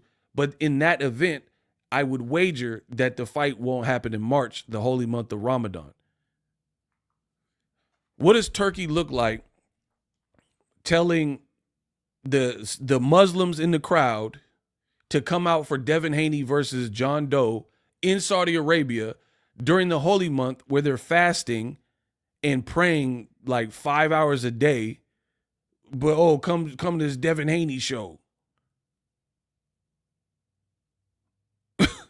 Yeah, I know you're observing your religion and you're a devout Muslim, but we want you to see Devin Haney versus whoever they can get. But either way, we know it's not Ryan because he's still suspended in March. So either the date has to change or maybe the BLK Prime offer sits. So that's where we're at. So either way, it doesn't make sense for you to have posted, I'm back in March, I'm back in March, if you still were taking meetings. This is what the Haneys do. And then the Haney content creators, they Ray Charles all of a sudden. I make it do what it do, baby. Georgia. She take my money. Well, I'm in need. She's silent. Silent indeed. Bro, they Ray Charles all of a sudden. They don't see nothing I'm saying. It make perfect sense. They say I'm fake and lying and all that, but it make perfect sense. And she take my money. Well, I'm in need. Yeah, she's a trifling. Do. Man, I gotta take all they ass to show bit. Okay. With your friend. Bro, Geico for your money. Bro, they Stevie Wonder now. Ribbon in the sky. Ribbon in the sky. Very superstitious. They Stevie Wonder with the beads, with the barrettes. Songs in the key of life looking. Very superstitious. Writings on the wall. Devin got hooked with left hook. Bro, Devin got hit with left hooks. Bro, when Ryan hit Devin with the left hook, he seen the ribbon in the sky on Dead Homies. Very superstitious. Writings on the wall. Ryan sending left hooks. Now they blind. They don't see what I'm saying making sense. But Devin was he was on the canvas looking up, seeing the ribbon in the sky, but I'm tripping. I'm the only content creator tripping. Okay. Oscar just said he wants Ryan T.O. next, no rematch. Let's go. Come on. Bro. So either way, something is not jiving with Devin's story. So you probably would. This is what I think. I think BLK Prime sent Devin an offer. They want to have him. And he got cold feet. That's my opinion. He got cold feet seeing the response. And people was like laughing at him. Like, oh, hi, you going to be on nigga app. You going to be on BBL Prime. You going to be on the BLT Prime, the nigga app. Bro, Devin didn't want to be on the nigga app. Let's get it. Let's get it, bro. That's what it is. That's what I think happened. They said you was gonna fight on Black Planet, and you probably was like, man, let's see what Turki talking about. I don't know if I want to be on the nigga app after the Ryan. Bro, they're gonna put you on the nigga app.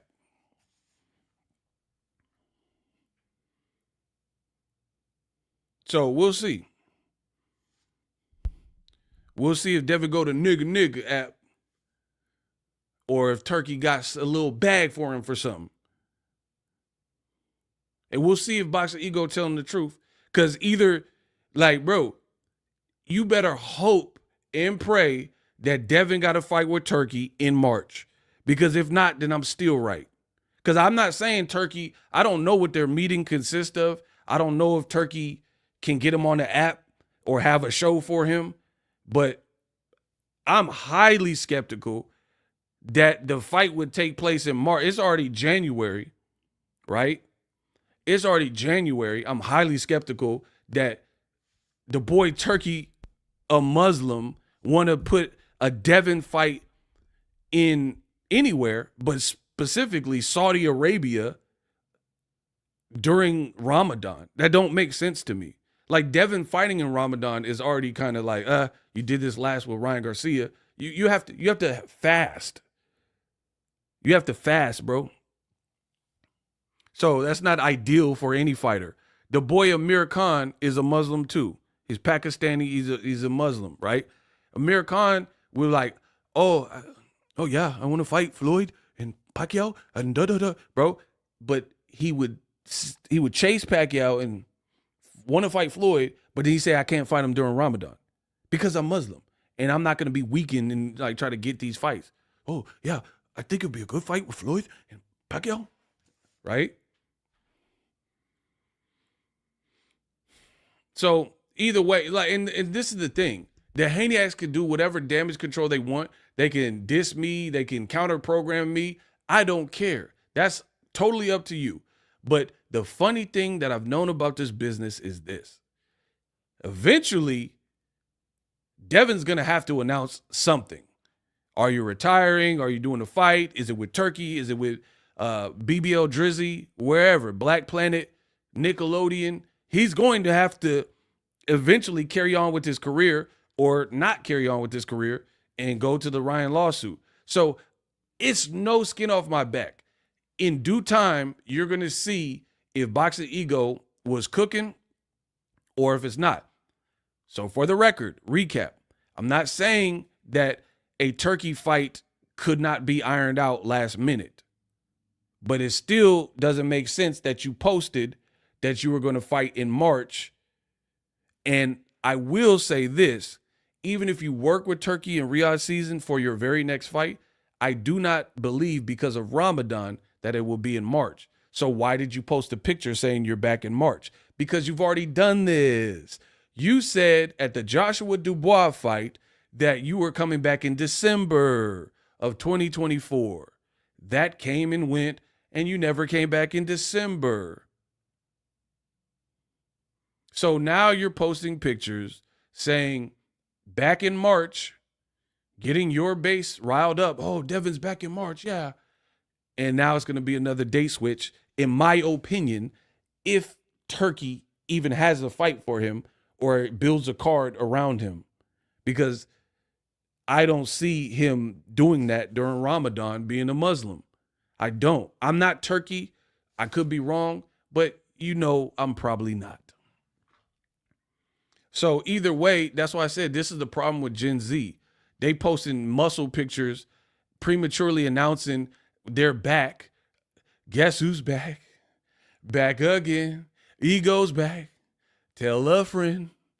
Cool, calm, just like my mom, with a couple of volume inside the palm is Mr. Mischief with a trick of sleep who crawl upon you like Christopher Reeve. I can't describe the vibe I get when I drive by 6 people and 5 I hit. Oh my gosh, bro. These boys can't get on the mic and do what I do. So either way, it's still FUBAR because you posting pictures saying you coming back in March. At best, it's premature if you did do business with Turki. Because I highly, like I said, I'm going to keep saying that. I doubt a Muslim is in charge of the money, calls all the shots, and decides to put a Saudi Arabia fight. Or like even in America, Turki's a Muslim. You think he want to fly to America during the holy month and watch Devin Haney scrap versus whoever? So I don't even know if Devin has a Turki fight or could get a Turki fight next. Maybe they're negotiating for a future fight, but we'll see. Ultimately, it'll be shown. That's why I never really worry about it. So y'all better, A, hope the fight stays in March, and you better hope it's not on BLK Prime. You better hope it's not on BBL Drizzy. You better hope it's not on that. Because if it is, if it's on the BBL Prime, right? If it's on BBL Prime, then what was the point of you and Bill showing us pictures of you and Turki having a meeting and talking about, yeah, work in silence? Bill Haney is one to talk. Bill Haney, one of the loudest people in boxing, is talking about work in silence. The nerve of you. The other thing that doesn't make sense is, bro, look at how bad the business is. That's how I know these people are desperate. You know how fronting? Yeah, like Pharrell say. This is how I know they scrambling like Randall with his. Cunningham, but the only ones new moving numbers, fam.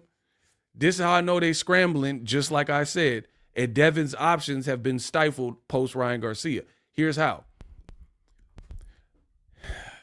I am going to cook y'all so bad.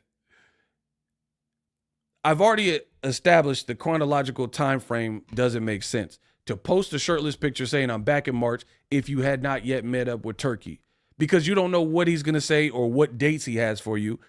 And again, Ramadan. Beyond that, peep this.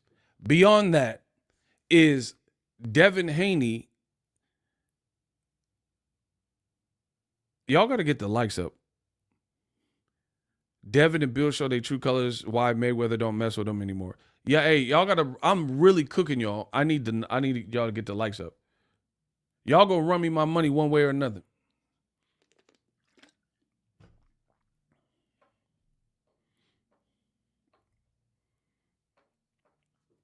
Here's the other thing. To me, this is my opinion. This is bad business. It still doesn't explain why did BLK Prime repost Devin talking about see you in March. If they were not under the impression that they had a deal in place with Devin Haney, why would they have posted that? Somebody make that make sense to me so I can move on. I'll ask again for the slow people in back. When Devin said back in March, why did BLK Prime post the post and say, see you March 2025? If they weren't under the impression that they had some kind of deal or a fight or would be working with Devin Haney. So you mean to tell me BLK Prime didn't think there was a Devin Haney fight, knew he had a meeting with Turki and was still exploring his options, and they said, see you in March? How does that make sense?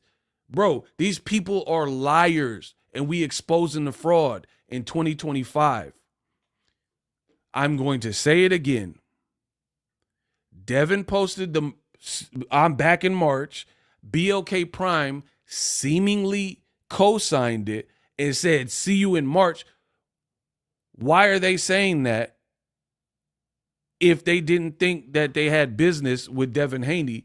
And Devin went on record at the public workout, and he said BLK Prime sent the offer. That's an option, but I'm going to see if I can iron something out with Turki. But here's the bad business to it. You're supposed to weigh your options. I'm not even mad at that. You're supposed to look at it. But there's an order of operations. If somebody thinks they have a deal struck with you and then randomly you don't tell them oh, I got this other side option. Isn't that kind of what Crawford did? PBC thought they were getting close with an arrow fight, and he's like, oh, I'm going to BLK Prime. And that's why I was like, bad business. But to me, that's bad business to not be upfront and make people feel like you're going to be on their platform, but then you're really kind of backdooring them, doing these new interviews saying, hey, I'm in the UK, I'm having to sit down with Turki, and hopefully we can iron something out. How does BLK Prime, how do they feel about that?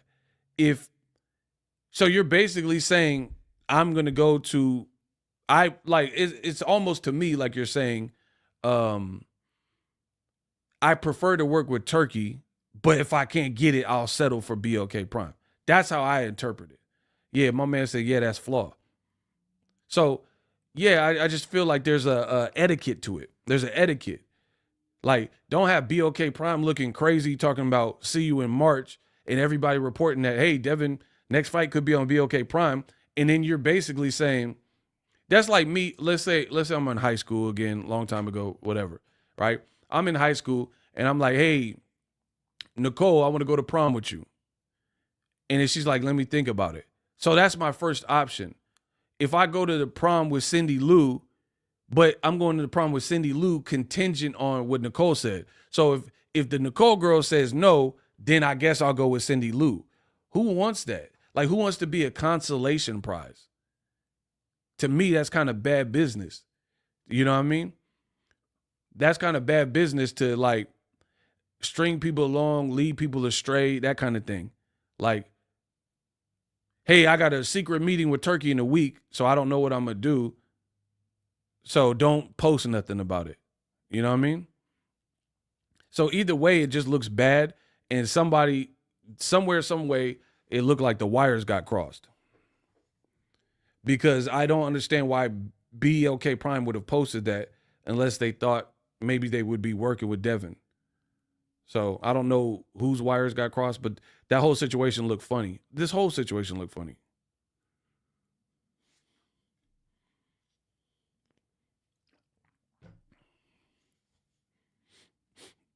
So we're going to see. Devin flew to Saudi to see if he can get a bigger boxing welfare check from Turki. He's in the UK, not Saudi, but I feel you. Meanwhile, privately committed to BLK Prime. Bro, that's what I'm saying. The whole thing looks sketch. The way it's coming out and being handled. So Devin he's announcing that BLK Prime did really send him an offer and they have an option for him. But it sounds like he'd rather work with Turki. So I guess it all depends on if Turki has something for him right now or maybe in the future. So it looks like we're going to see Devin on Tubi or Turki. You pick. Devin going to Tubi or Turki. Black Planet or Turki. But again, this don't look, for me, maybe the Haneyacks feel different, and I'm sure they do. This don't look like the face of boxing. This don't look like face of boxing behavior. Like, hey, what are your options as the face of boxing? Oh, Tubi or Turki? I could go with Turki, but I got to wait. Inshallah, Turki, but I might go to Tubi. Bro, those are your options on Dead Homies. Tubi or Turki. But here's the thing with the Turki angle. He doesn't have a stable. He has money, he has influence, resource, whatever. Cool. But he don't have a stable. So even if you go with Turki and he got bread for you, who? Like, who he gonna fight? You still got to work with Frank Warren or Eddie Hearn fighter or boxer, or, you know what I mean, one of them people that's probably with Turki. You see what I'm saying? Like, it's not like Turki has this in-house stable for Devin Haney. He has to, like, outsource that. He don't have, like, a stable. You know, except for maybe Crawford, because I don't think Crawford's committed to anyone.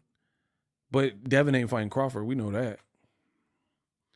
Man, Devin's options: Turki, Tubi, and Telemundo. Dead homies. I feel like that look flaw, that look fluke, where you're like really backdooring and backburnering Black Prime or whatever. Like, yeah, we'll, like, basically what it sounds like to me is like, we'll take it if that's the last resort. Devin Haney on his Papa Roach. Cut my life into pieces. This is my last bro. Suffocation, no breathing, don't give a bro. Devin is Papa Roach. He seemed like he'll go to nigga app, Black Planet, if it's his last resort. Cut my life into pieces. This is my suffocation, no breathing, no. Pro Box TV cap. Because Pro Box TV, I don't feel like they paying what Devin want. Like, if you want an exorbitant amount, Pro Box TV, they were not probably messing with that. If Devin come reasonable, yeah, maybe they'll have him on the app. But Devin won $1 fillion probably off of the Ryan fight.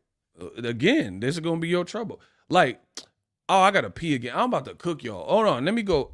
Man, I really want to keep cooking, but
where was I?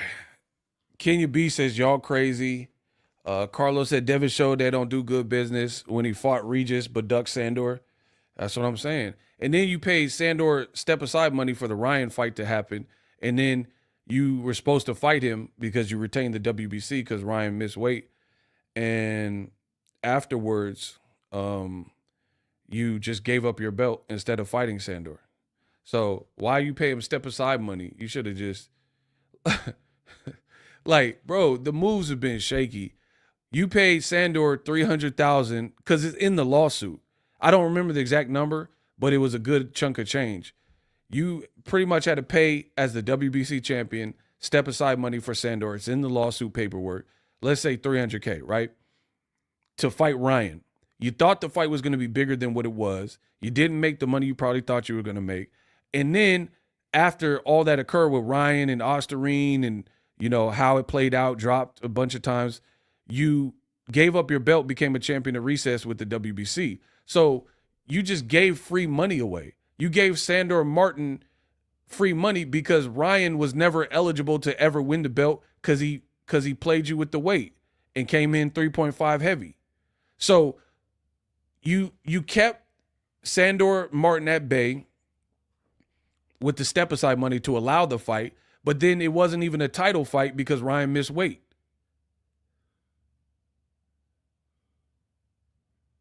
You see what I'm saying?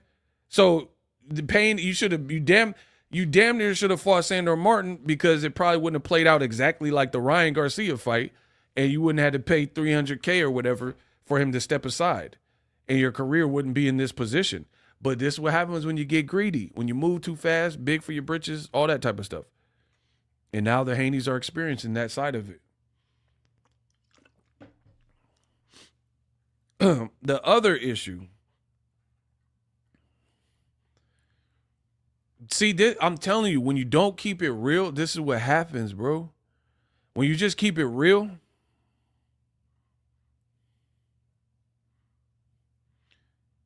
this is what happens. Like, I don't think anyone would fault Devin if he said, I need a tune-up. People are like, oh, that make a lot of sense. But to take a tune-up, you're going to have to humble your asking price, most likely.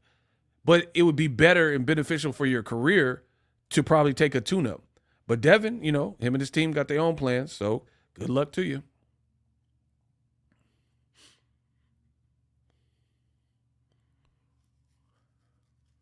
You know what I mean? I think if Devin's definitely owed a tune-up, but your team is like trying to resist where you're at in your career, you're just going to make the wrong moves, bro. You're just making the wrong moves, in my opinion. Just keep it real to where you're at. Like, if you had a fight on BLK Prime and people are making fun of it, fight on BLK Prime. Like, I don't care. Like, that's what I'm saying. Devin seems like an entitled, like, spoiled kid. Like, that never had certain life experiences. Like, some people's car break down, they don't have a whip, they got to take a bus. Get over it. It's not ideal. You don't want somebody to see you and laugh, oh, ha, ego on the bus. But if that's what you need to do to get to your job, to get paid and, you know, keep food on the stove, it's just what it is. It's a stepping stone. It leads me to believe that Devin is not used to these experiences. You know what I'm saying? If your career is at a certain point where you got to fight at BLK Prime because they're willing to pay you and it's a opportunity and a tune-up or whatever, cool. But again, the Haneys, they keep trying to portray that Devin never lost a step and, you know, he's sharper than ever and he don't need to get his mind right. He was just cheated. That's the reason the whole fight looked like that. I think they're making it harder. That's my true opinion. You know what I mean? That's like making fun of where someone works. You shouldn't care as long as you get money. Yeah, I feel like those things aren't permanent. If you work at McDonald's, but it gets you to the next level, so be it. You know what I mean? So it makes me feel that Devin hasn't had some of these experiences because I think at the heart of it, he seems insecure. Like he cared too much what people think.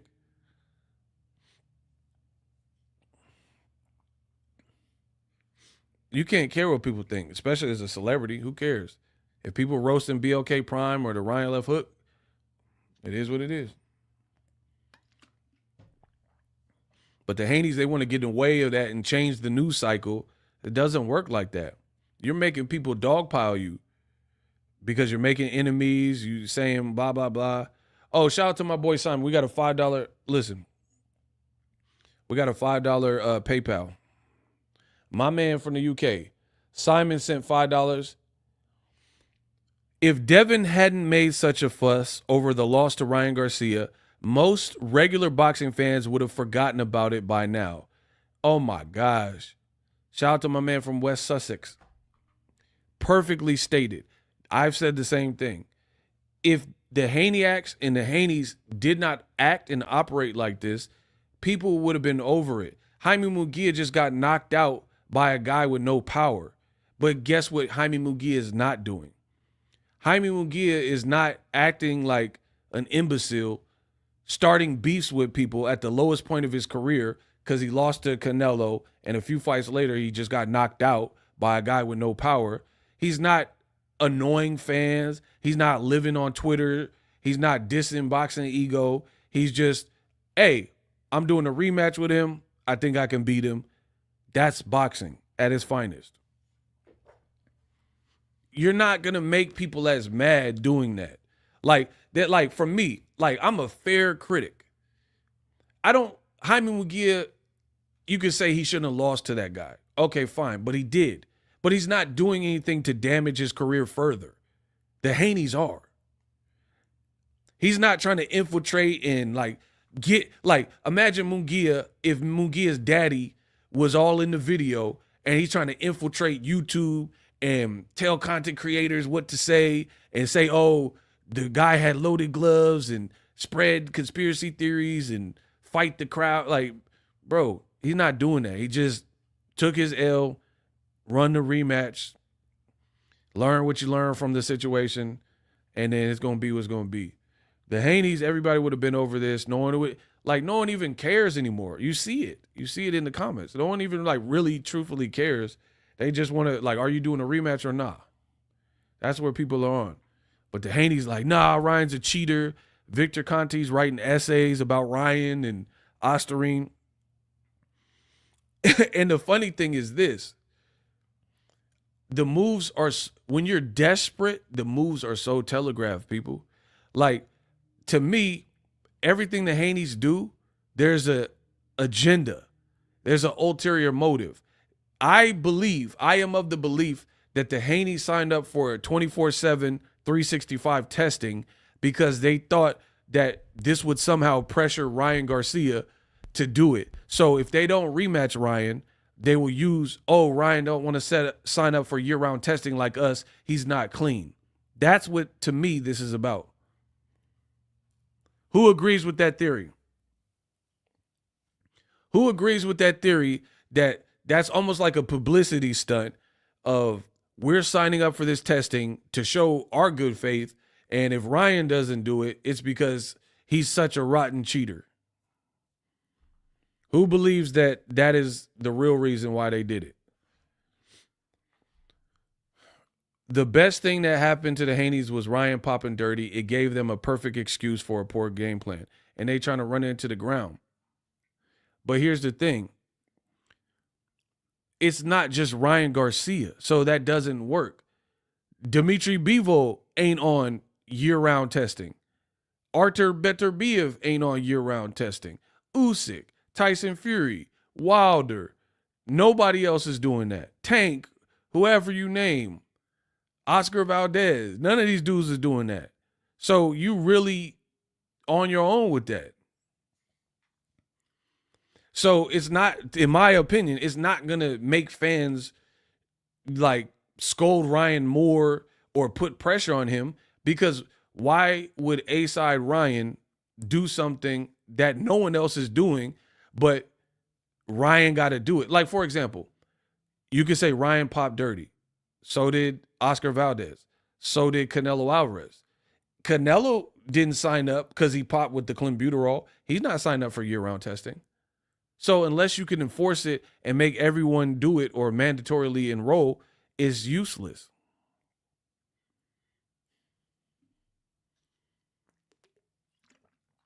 Imagine, it's like this. I've worked jobs before. Let's say a retail job, right? You work a retail job, they give you a login. So when you're on the cash register, they know Ego is the cashier, right? They got cameras, but it's under your login. If you don't log out and then 40 different people ring people up under your login and money's missing out of the cash register, money's missing out the till, they're going to have a hard time understanding why the money's missing. Because everybody rung up, 40 people rung up things under your till. Or if the cashier had a friend come in and then steal merchandise and they just didn't ring it up, if everybody's under your login, that's going to be very hard to determine when the error. But if you use your own login and then they see that everything was in charge and match it with the cameras, then it's easy to determine this person allowed them to shoplift. But if there's no order to it by using your own personalized login, you don't know who did what. 40 different people were all under the same login. It's the same kind of concept with the 365 testing. If Devin is the only one in all of boxing doing it, it's useless. Because at best, what does it prove? It proves that one fighter is clean. But until everybody does it, it's really like null and void. Like, imagine doing anything and you're the only one doing it.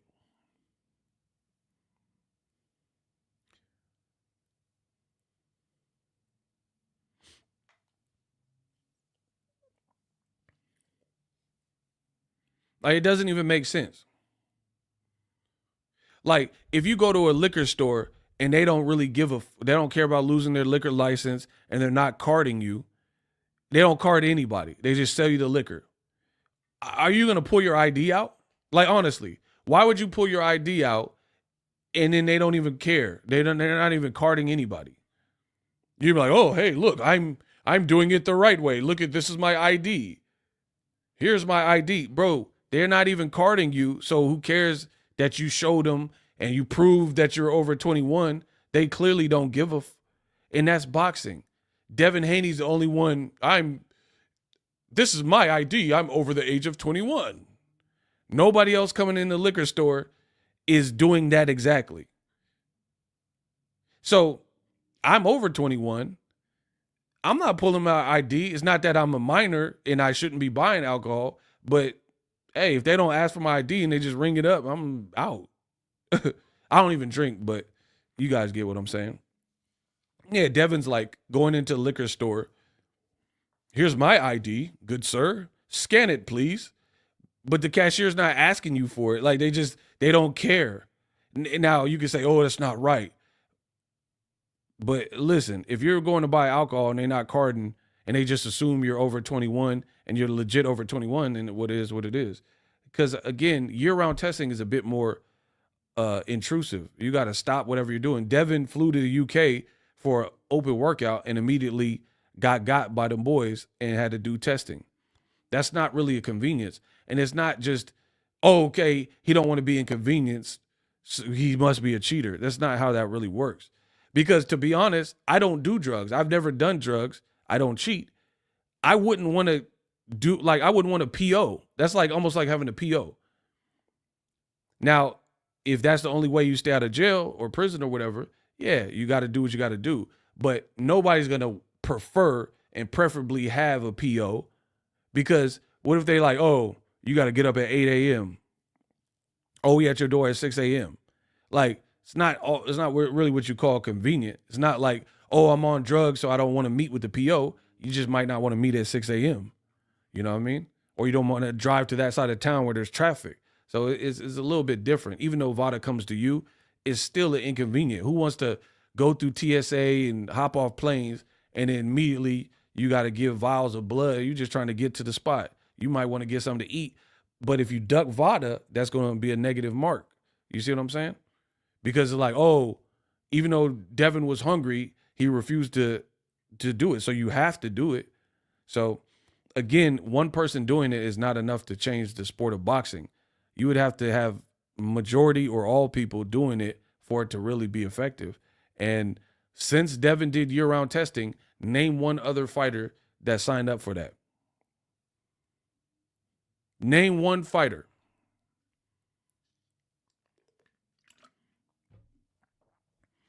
And another reason you could tell is ulterior motives. Why is the guy that never tested positive proving his innocence, but you never tested positive? How dumb is that?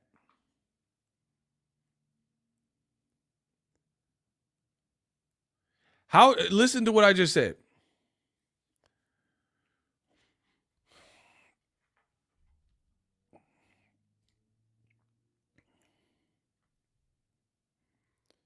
Barbara D, $10 super sticker. I appreciate you, Barbara. You always been great. Thank you. Bro, this is the dumbest thing I've heard. Like I told you, I haven't drank alcohol in years. Just a personal choice. I just decided not to. I wasn't an alcoholic or this or that. I just decided not to. You know what I mean? And then when I hadn't drank in a while, it's just you kind of go without it. You just like, damn, I'm having fun and I don't even really need to drink. It's expensive, blah, blah, blah. So just a personal choice, no, you know, nothing more, nothing less. That's like me. I don't drink anymore, right? I'm not saying it'll never change, but I haven't drank a drop of alcohol in several years now, right? That's like me going out of my way to go through a DUI checkpoint. I'm not worried about having a DUI because I don't drink. Why would I want to go through a checkpoint? This is bro, you guys are idiots. I'm going to crush you. I'm going to destroy everything you love this year. Book it. What sense does it make when I don't drink alcohol? I'm not inebriated.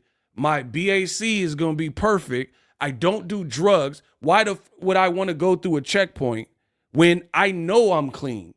I know for a fact that there's no way I'm not passing the breathalyzer or the spot check where they flashlight you and stuff. I don't want to go through that. I know I'm clean. I know I'm sober. I know I don't. That's not even something. So for the people who aren't drunk driving, it kind of becomes an inconvenience. I don't want to go through a checkpoint. It's not that I have anything to hide. I just don't want to be stopped. I just want to go to Chipotle.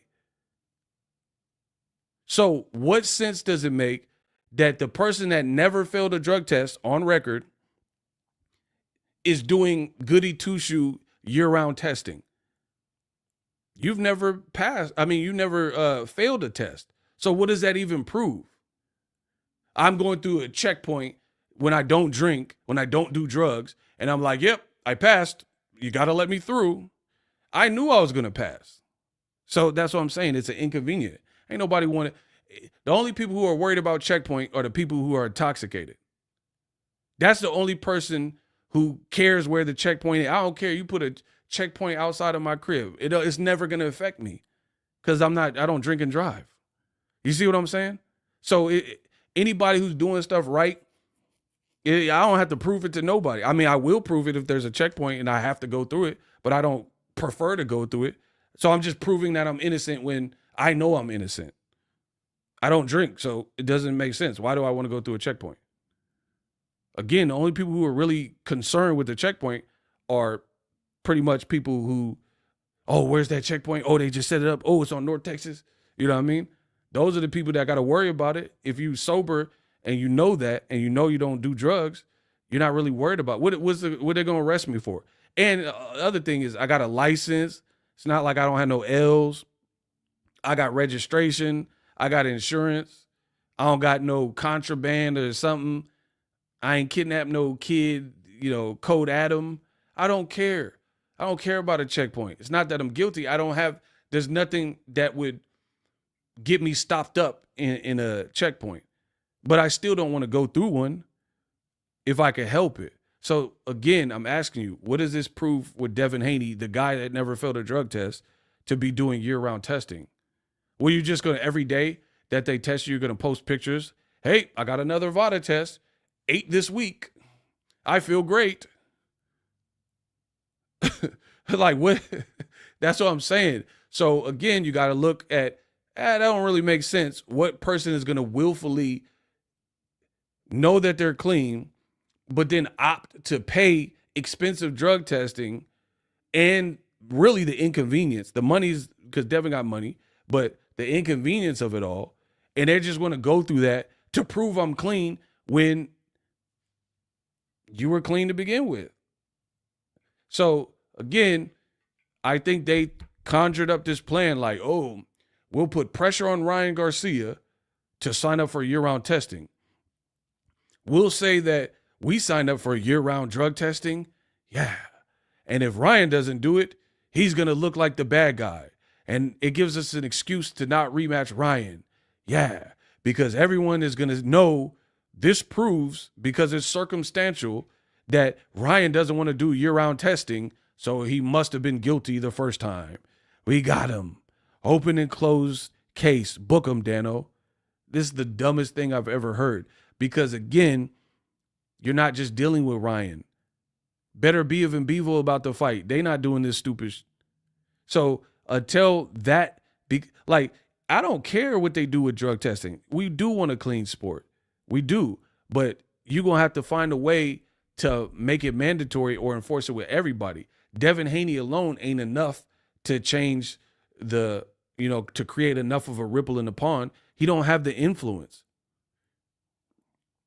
to change the whole dynamic. Everyone ain't just doing what Devin Haney did. So again, that, to me, this is just dumb. And I can look and see the steps ahead of what this is really about. This is so YouTube content creators, the Haneyac channels, can make videos saying, I got it. Ryan's guilty because he refuses to work with VADA and sign up for year-round testing. That's what this is about. Because, again, I've already went over it.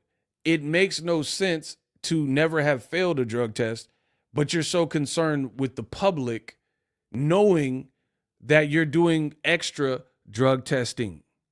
Why would you, I'm trying to think of another example. I got to think of one that's like PG-13 because I had one, but it was kind of too crazy. Hold on. So, to give you guys an analogy,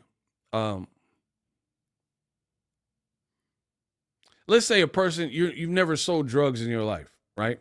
You never sold drugs, so you don't have to prove to anyone that you're not a drug dealer or that you've never slanged.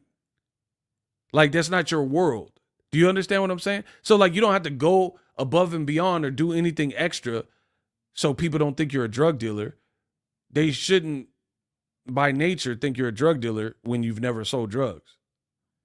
Now, if you're a former drug dealer and now you're proving to people like, hey, I'm clean, I'm no longer a cocaine cowboy, I'm no longer into that, that makes a bit more sense. But for a person who never sold drugs to go to DARE meetings and take a lie detector test when they've never been convicted or accused of selling drugs, it doesn't really make sense.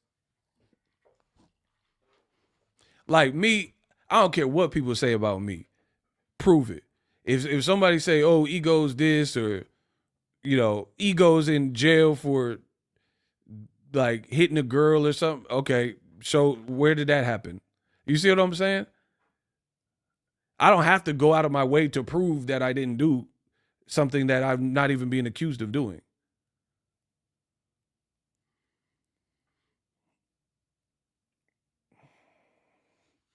So, yeah, all of the Haney moves look telegraphed to me. It looks like you're doing too much. You care what people think. And I'm telling you, when you live like that, it's only going to get worse because you got too much going on. And here's the thing. Turki Al-Sheikh wants to see these 5 fights. I'm not even worried about the 4. One of the fights he said is Ryan Garcia, Devin Haney 2. It's over, bro. Turki's in charge of the money, and he just said he want that rematch.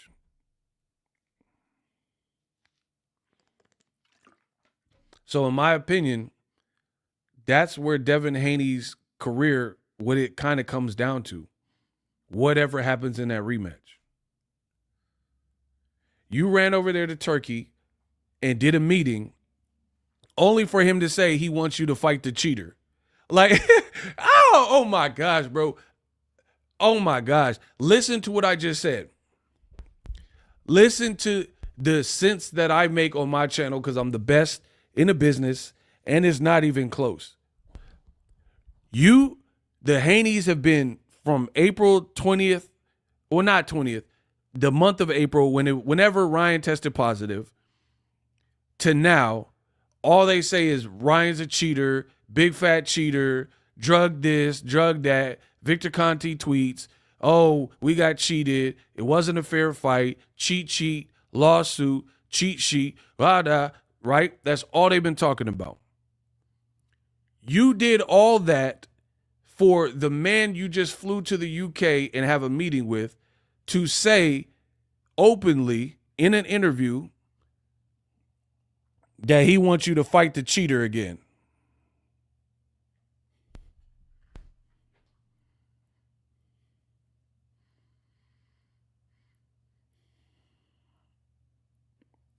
Hear me loud and clearly what I just said. All of this, like, Ryan cheated, smear campaign, blah, blah, blah. Oh, you content creators like Boxingego, you support cheating, which is completely a lie, completely fabricated, completely delusional and stupid. You support Ryan being racist, and you support Ryan being a cheater, and he said this about blacks, and he said this about Muslims, and you support it, right? Okay, you're a clown and they always try to interrupt me. You're a clown and a liar, lost all respect. What did I lie about? 30 seconds on the clock. Shooters, do not touch this person. Do not touch this person, Money Johnson. What did I lie about? They're only here to cause distractions. I'll be a clown because that's subjective, but you call me a liar. So, 30 seconds on the clock. Do not touch them. Money Johnson, let's see if you to the money. I'm a clown. I agree with you. So now that we established I'm a clown, what did I lie about?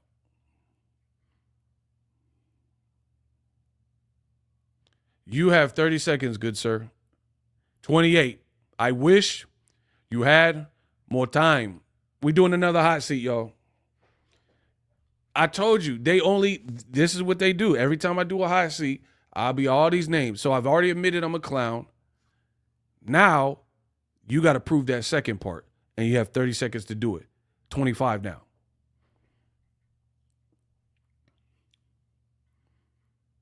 Kamal doing the countdown. 15. What did I lie about? See, again, this is only here to cause distractions. Someone said they don't see the message. It's on the screen. It says, you're a clown and a liar, lost all respect. Unless they already got blocked some kind of way, but why do I see their comment then?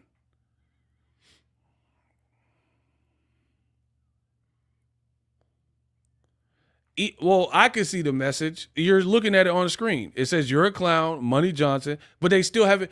I can see their comments. Even if you guys can't, I can see them. The person hasn't responded. So it doesn't matter. Because even if you can't see it, they're somehow blocked or something, I can still see if they type, but they're not typing anything. Goodbye. If we see them again, we blocking them again. Hey, block them. Told you, this is what they do. I'll be cooking and they try to cause distractions and hope I miss my place like I didn't bookmark it. Like I don't remember where I was at. Like I'm going to let this 30-second delay like knock me off course. So back to it because I saved my spot. Content creators that are Haneyacks push this Devin Haney agenda that you agree with everything Ryan does. You support cheating. You support racism. You support Muslim slander and all this bullshit that Ryan did. They say, look, you support it. You're for it. I can't believe you. I lost respect. How could you like a cheater? How could you like a person? All this ridiculous stuff. Well, guess what? Ryan says stuff about Muslim people too. Turki's a Muslim, and he's saying that he wants to make the fight. Ryan Garcia and Devin Haney, Turki Al-Sheikh wants to see these fights. So all of this Haney smear campaign, why does Turki, a Muslim, when Ryan made derogatory comments towards black people and Muslims, and he's the money man, why he want to see the fight with the cheater then? Wouldn't he would be like, oh, you're banished. I don't ever want to do business with you. I'm telling you, all the little Haney agendas, you're looking crazy. Like, Turki has the money to make fights happen, clearly. Why does he want to see you? So you did all this stuff, calling Ryan a cheater and a racist and da-da-da. Why does the money man Turki want to see Devin and Ryan still? Despite all this craziness Ryan been doing and failed test and Osterine and all that, why are he willing to pay money to see the fight then? Which he obviously would have to pay Ryan.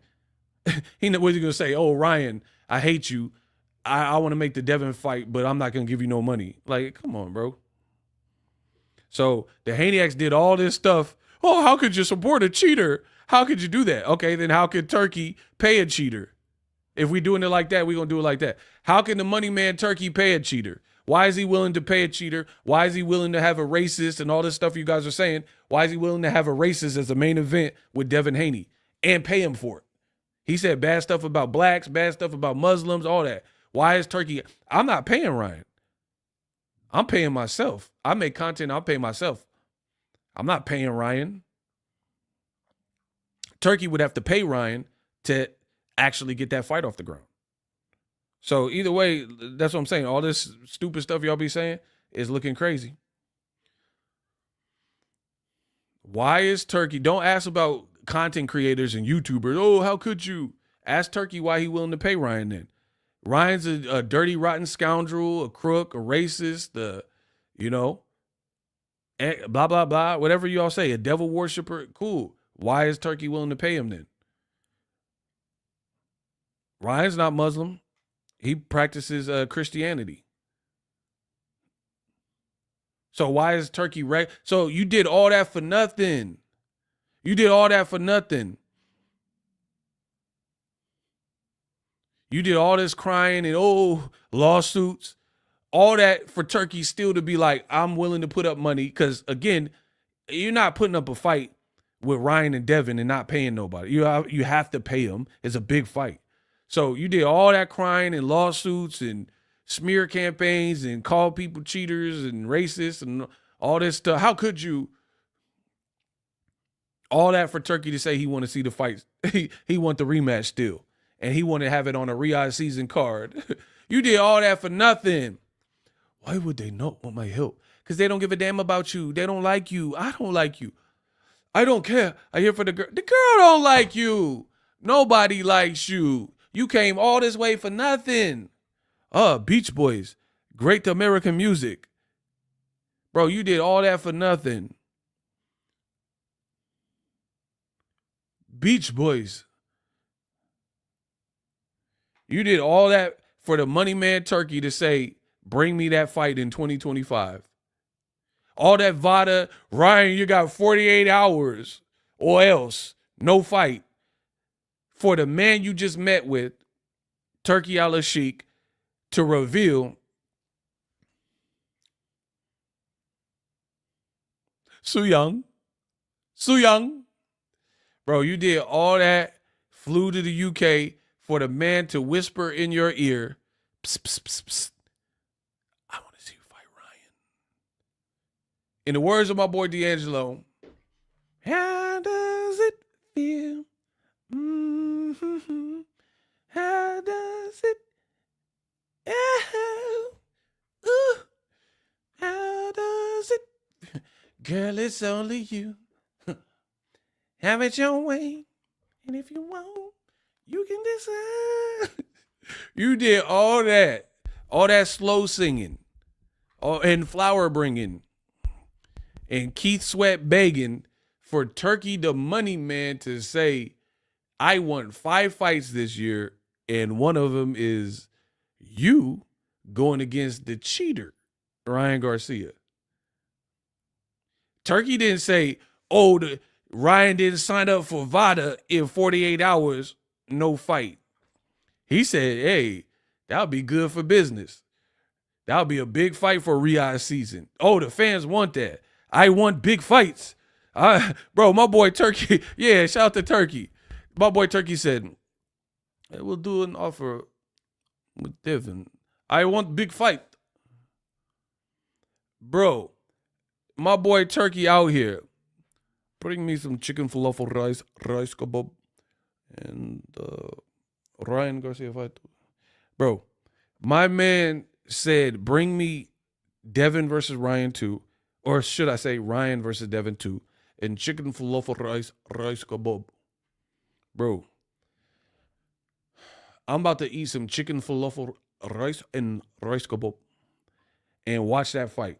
I told you, so the world want to see it. You got no options. You got to clean that up. You got to rematch Ryan, the cheater, the racist, the liar, the deceiver, the guy going through divorce and child support, all that. That's what it boils down to, like I said.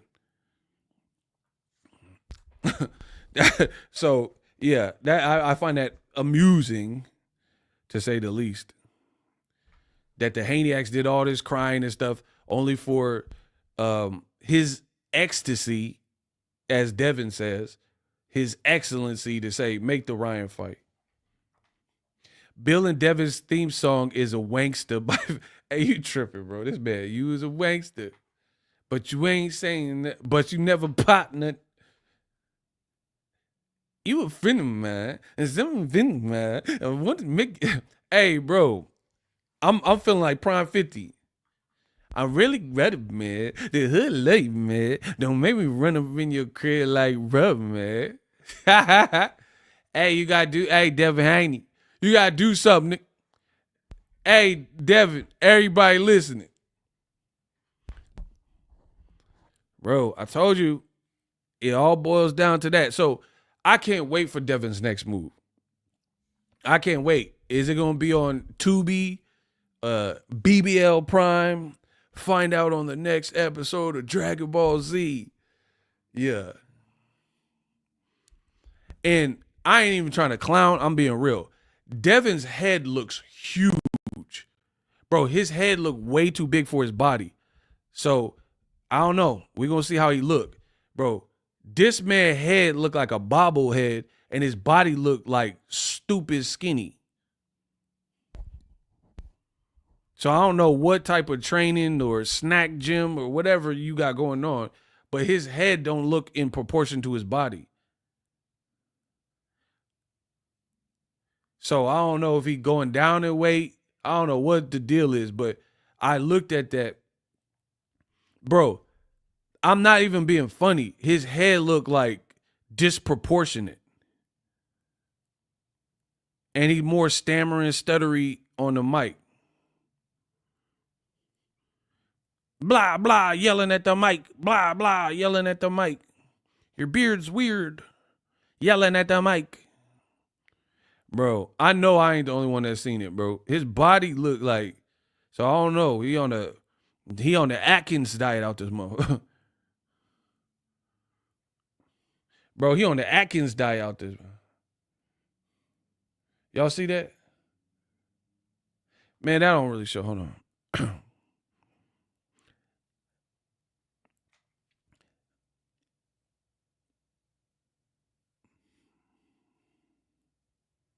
I don't know. I seen another picture that was worse because I think he took the Tupac shirt off.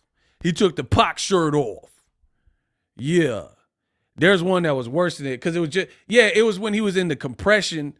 He had the Under Armour compression thing.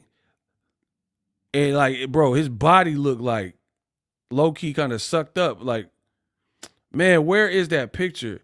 Bro, it's when he came up out the Pac shirt. So I don't know. I don't know if that's a good sign or bad. Some people are like, oh, he's in serious shape. To me, it looked like he going down in weight almost.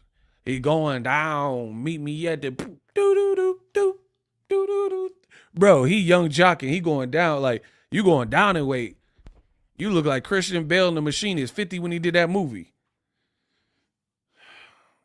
Bro, his head looked huge. Body, he looked like Al Roker. Al Sharpton. He looked like every Al, except for Heyman.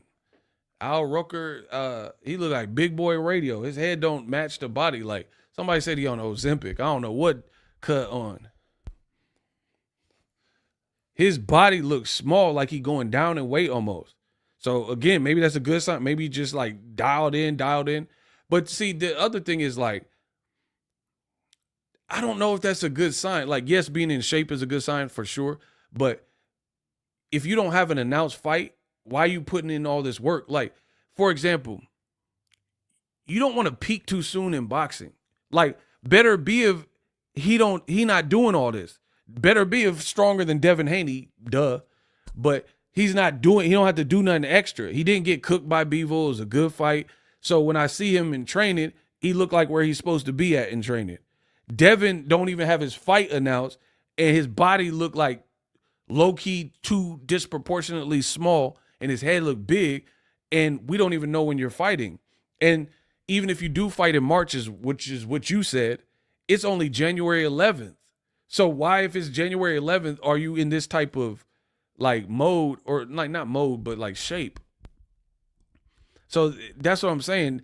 I'm really curious about Devin's next fight, because psychologically, it looks like it's hard to explain. I can understand feeling like you have something to prove, but you still got to be scientific about it. You know, all these people doubting you, so you want to just do this. You don't want to burn out. If you're confident and you just got cheated and all that, you should know what it is and just come back correct and win good fights, period.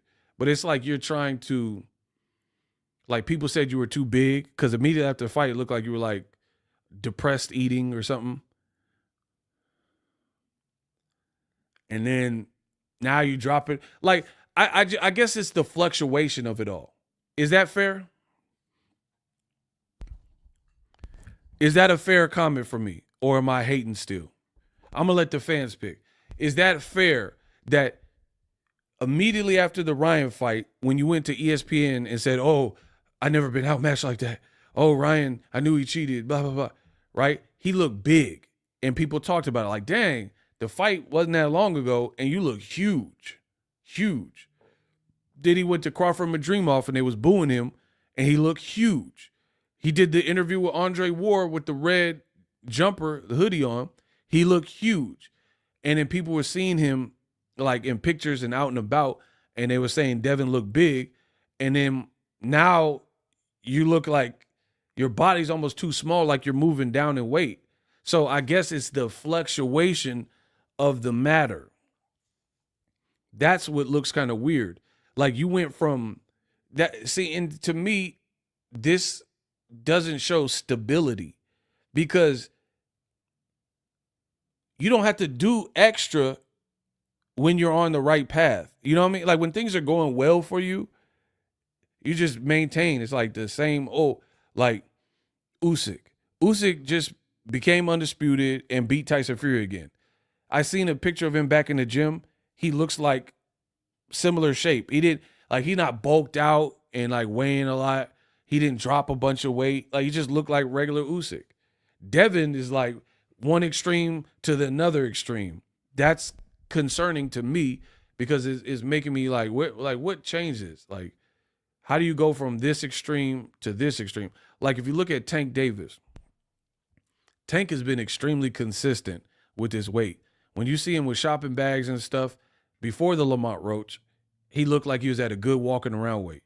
Now you see him, he like 138, 139. He not doing too, like, he don't look scrawny well before March 1st.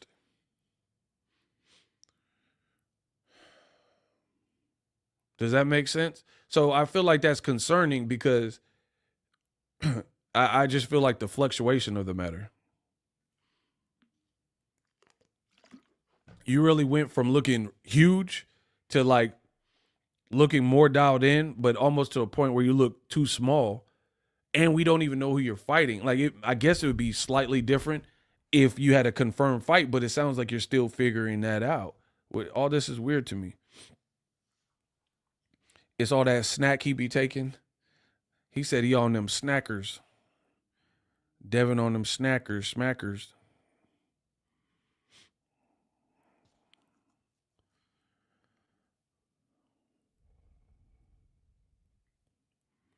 Yeah, I don't like the crazy fluctuation for anybody.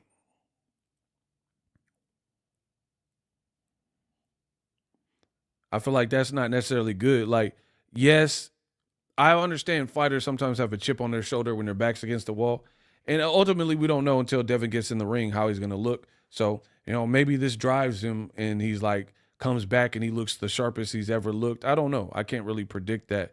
But I think it's going to matter his opponent. That's the big thing. I think Devin's opponent is going to look big, and it's going to be a big part of it. And I have questions about the opponent. Like, y'all keep talking Turki, right? Who can Turki provide Devin that you want to see that's available?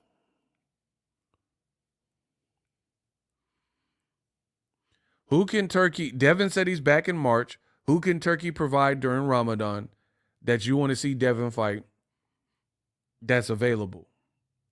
I really want to know this because y'all say y'all know more than me, and I don't know what I'm talking about. Okay.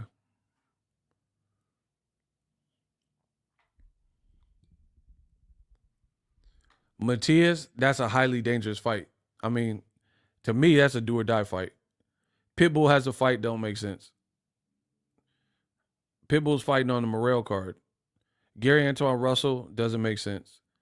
He's rumored to have his own card with Ryo. Next. I said available people that make sense, and y'all telling me all people, 2 of the 3 have been unavailable. Do y'all watch boxing? Come on. I told y'all said y'all gonna outsmart me. Outsmart me then. I'm waiting.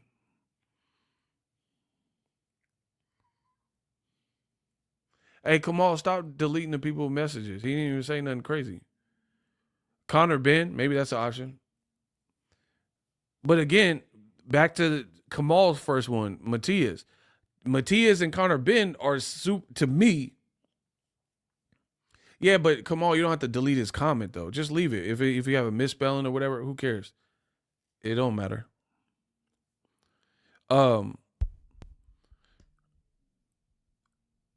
The names, just let the mistake rock. That's what I'm saying. Like, it don't matter if he left a mistake, he ain't trolling or nothing. So it don't matter. Oh, it's all good. Matias could be available. Conor Ben might be available. But these are very dangerous fights to me. That, like, honestly, y'all don't think, do y'all think Conor Ben, because Conor Ben, he never talked about 140, I don't think. So Devin looks small. He's going to move up to 47 and fight Conor Ben, who stays in shape. He's in shape right now. I've seen videos of him. That's a good, bro, I ain't going to front. If Devin off of the Ryan fight fought Conor Ben at 47, I'm picking Conor Ben. Who would pick Devin? Be honest. Directly off of a layoff in the Ryan fight at 147, who picks Devin to beat Conor Ben? Not no tune-up, not just straight right now if they fought in March. Okay, Joaquin says he picks Devin.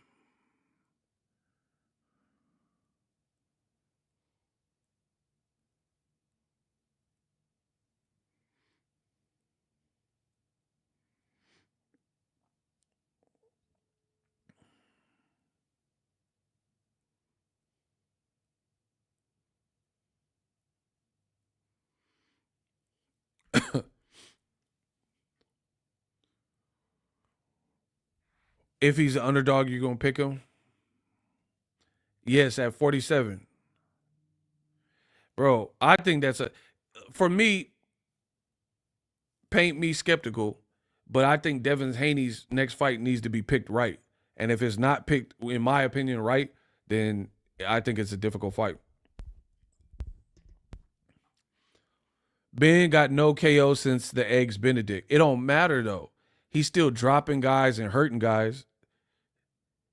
And like, see, this is what I'm saying. Y'all keep saying I don't know boxing, but then y'all make comments like that, but then peep this. You just said Ben ain't got a KO since he tested positive with the eggs. When Devin's last KO?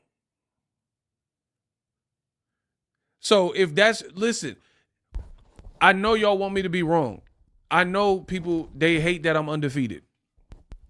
But if we're going to go KO for KO, and you're saying, oh, Conor Benn, ever since he got popped, he never had no knockout. When was Devin's last knockout?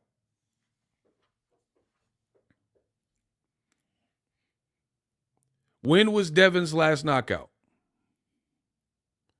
If we're talking about like lack of power, when was Devin's last knockout?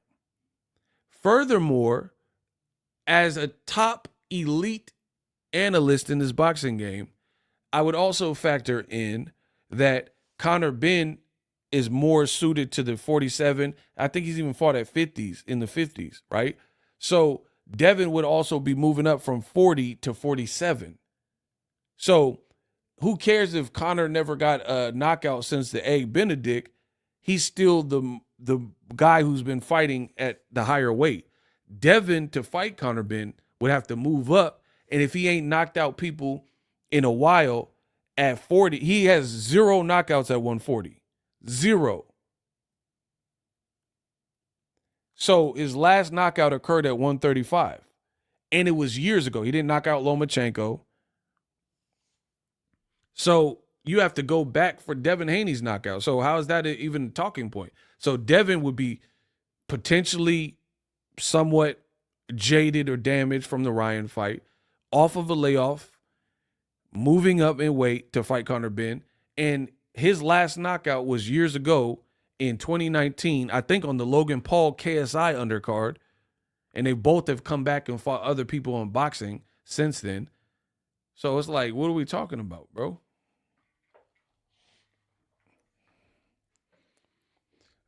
Devin, if you have minimal power at 35 and 40, it's not going to be easy to not acclimate, go straight to 47, and now you cracking and knocking guys out.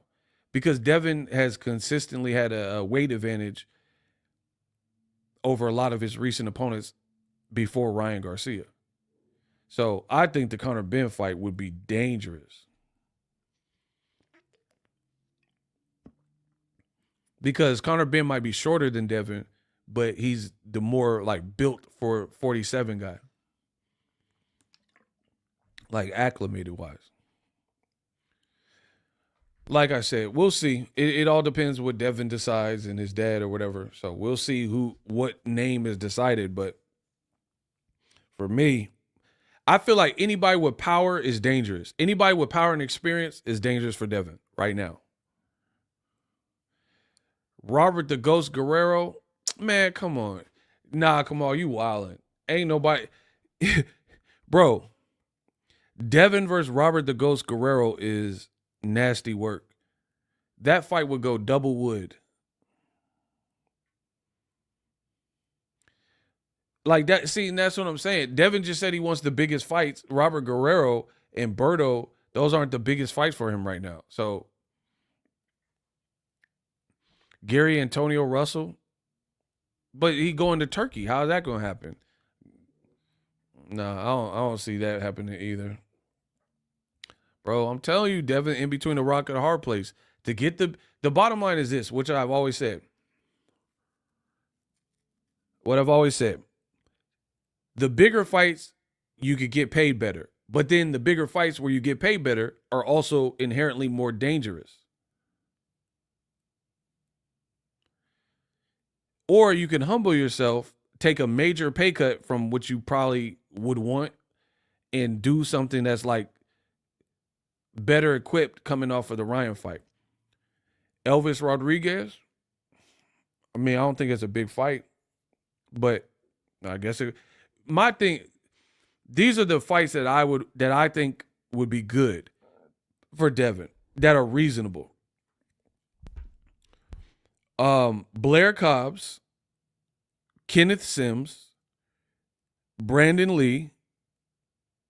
He's with Frank Warren now. I say that Blair Cobbs, Kenneth Sims, Brandon Lee, or a fight with Michelle Rivera. Those are very good fights. Vito's at like 154, yeah, he's at 54 now. Maybe even 160. So that's not happening. I think Michelle Rivera would be probably the best fight. That like Michelle Rivera, that would be a very good fight. I like that. I like that fight a lot. Michelle Rivera called him out. Somebody said Dalton Smith. Yeah, you can keep that one. I like Blair Cobbs, Michelle Rivera. You know, anybody like that. Richardson Hitchens would be a good fight. I don't really fancy the Josh Taylor fight. I don't think he looked great versus Catterall. Catterall's booked. Barbosa's booked. They're talking about Tevin Farmer could rematch Zepeda. Shakur's booked. Tank's booked. Schofield's booked. Lamont Roach booked. I like Michelle Rivera and Devin or Blair Cobbs, somebody like that. To me, those fights, I think they'd be good fights.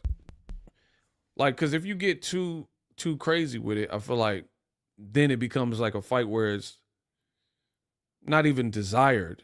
You know what I mean? So, I don't know. We'll see. We'll see what Devin decides. Jermaine Ortiz, I like that fight. That is a good one. I like Jermaine Ortiz fight. That's a good fight. Rolly. Yeah, but I consider Rolly not as being realistic. You know what I mean? We don't know what PBC's plans are. So I don't think the Rolly fight. I wouldn't mind Rolly, but I don't think it's realistic. Me personally.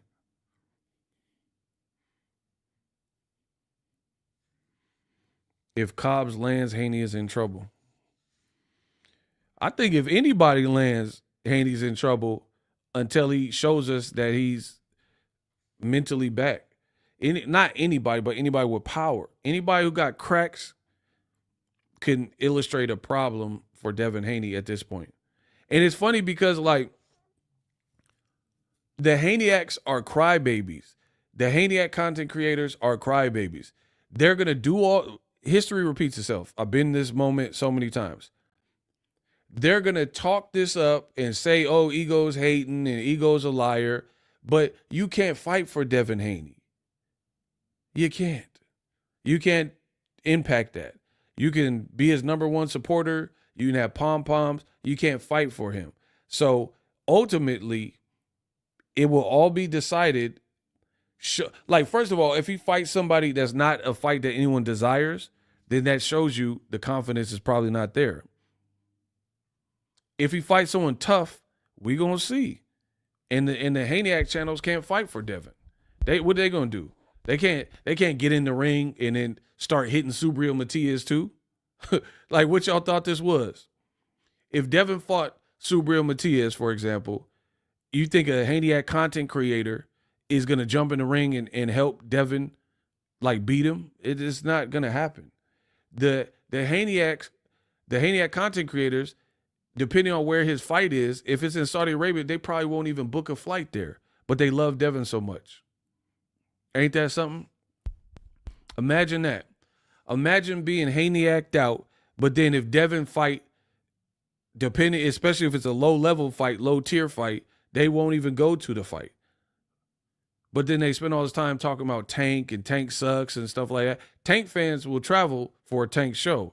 Let's see how many of y'all travel to Devin's show if the opponent is not a big name.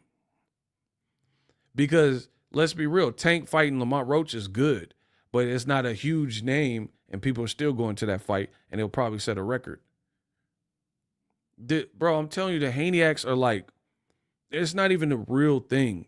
If Devin truly had the support that y'all act like he has, he would have done better pay-per-view numbers.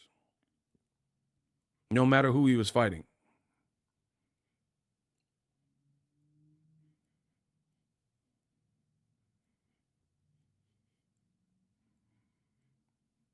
You guys like to believe that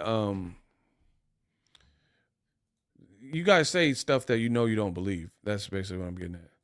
Oh, Devin's the most talked about popular fighter face of boxing. You don't believe that, bro. You know you don't believe that. Tank Davis goes viral for a hairstyle picture. Tank Davis going viral for shadow boxing and pad work. Devin just had a whole UK media day and not that many people are talking about it. Tell me I'm lying. Yesterday, did you see more people sharing that Tank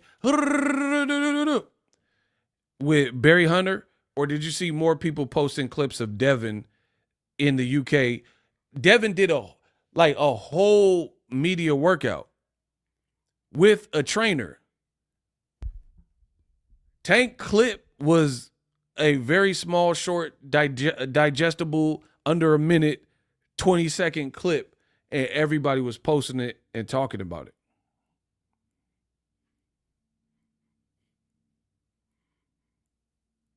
Levels. No matter how much y'all hate, y'all not the culture. So you can't change the wave. Y'all can't change the wave. You can't stop it. You can't stop what's destined. Tank and Lamont Roach is going to be a big fight, whether you like it or not. And people are going to be talking about it. Devin Haney's fight, I guess we have to wait and see who he decides. But it's not, to me, it's not a guarantee that it's going to be as many passionate fans and people hyped and anticipating it and flying and traveling for it. Devin went viral for lawsuit news. That is so funny, bro. He said Devin went viral. That's what I'm saying. Tank go viral for the right reasons. Like, even the hairstyle picture. Like, people is posting Tank, just talking about him. Tank is just news. It's just viral. Devin Su Young Haney. Come on, bro. But he said Devin Su Young Haney is fun. That's funny. Yeah, man. We're going to find out, like I said. And I want to see if all these Haneyak channels, I want to see if they can outwork me. Make more money than me, outwork me, make more sense than me, game on. We'll see. Bill Haney says, if you're a new content creator, we're going to get you up and running. So I can't wait for it. Game on. Let's see these new content creators that Bill Haney says he's working with, and let's see them overtake and run more numbers, be more relevant, and do more than what we do in 2025.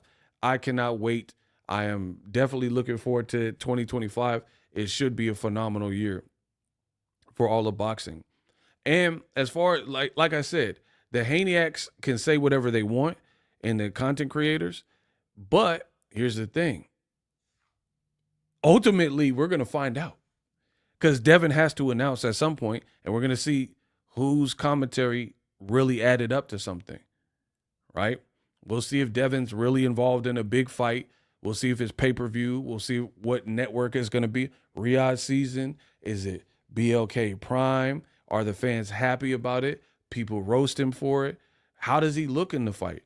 So that's why I never worry about it. I put out sincere, honest commentary, and I keep it real, and the rest will be determined.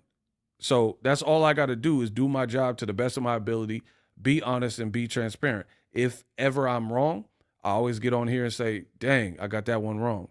But it doesn't happen that often. You know what I'm saying is true, and it usually aligns. My accuracy rating is stupid. So the Haneyaks, they doing all this damage control, and Devin's the face of boxing and all this stuff. We'll see when the dust settles whose commentary and who was speaking the real, because eventually all will be revealed. Everything in this world will be revealed. Like they say, what's done in the dark comes to light. And again, eventually Devin and Bill, they're going to have to announce their next move. Like, March is going to come, and we're going to see if Devin fights in March, because that's what he told us. He said December. December came, and he didn't fight in December. So now you done it again, and you said you're fighting in March. We'll see. You also said you're meeting up with Turki. We'll see if that meetup you were able to get a fight, or if you have to go to a BLK Prime. So it is literally no skin off my back. I cannot wait, because it's just, I put out my commentary. Some love it. Some people get mad, whatever. There will be a judgment day. And when that judgment day, then you can look at all my body of work and what I said, and say either, man, this dude was on point, the stuff he said actually came true, or is very close, his accuracy rating is stupid, he the best in the business, or not. All the stuff he said was cap. So I'm not really waiting. I'm not really tripping about waiting. You got to have patience in this game.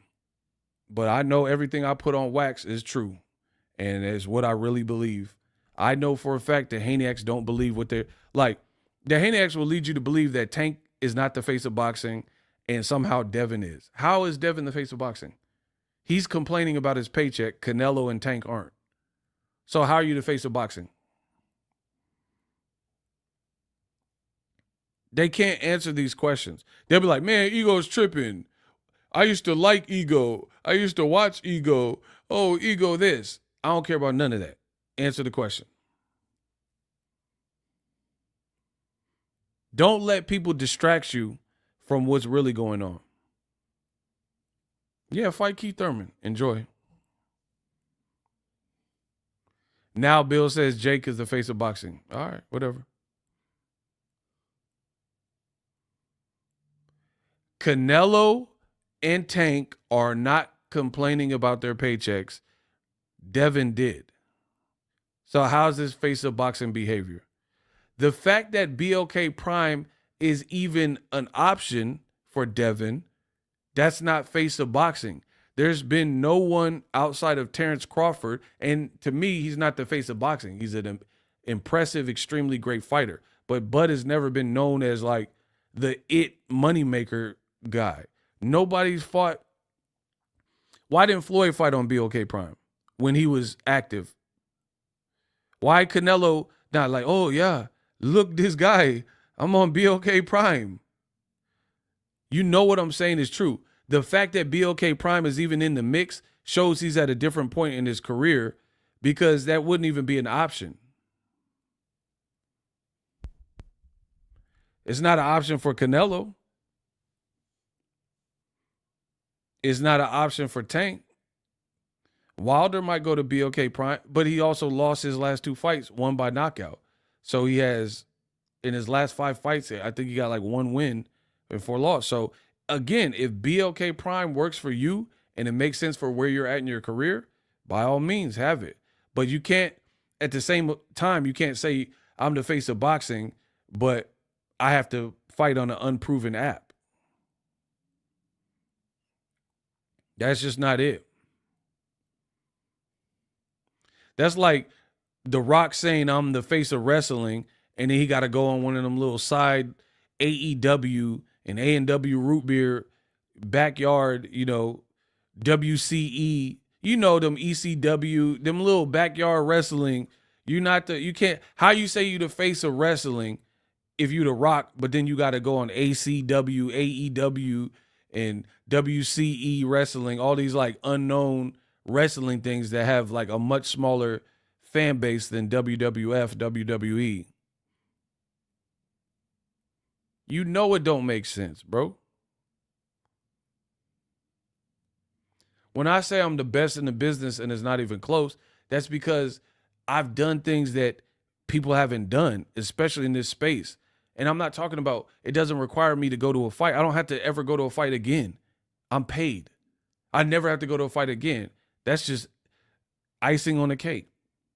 That's cherry. So there's not many channels that can say that. Like, I could sit at home, don't ever have to go to a fight. I don't ever have to have a guest appearance. I don't ever have to have a boxing interview ever again, and I'm still paid. Virtually no channel can say that at this point. I got to be the best. Bro, I haven't put up an interview with the fighter in years. I haven't went to fights regularly in years. And I'm still the man.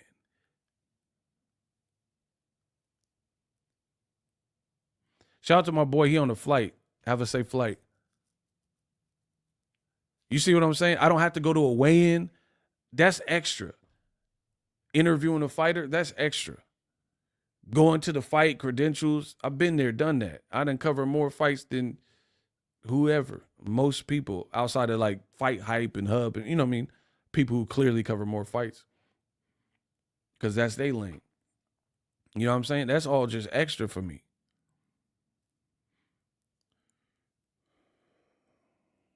I told them if they were really following the channel, they would know the backstory behind everything.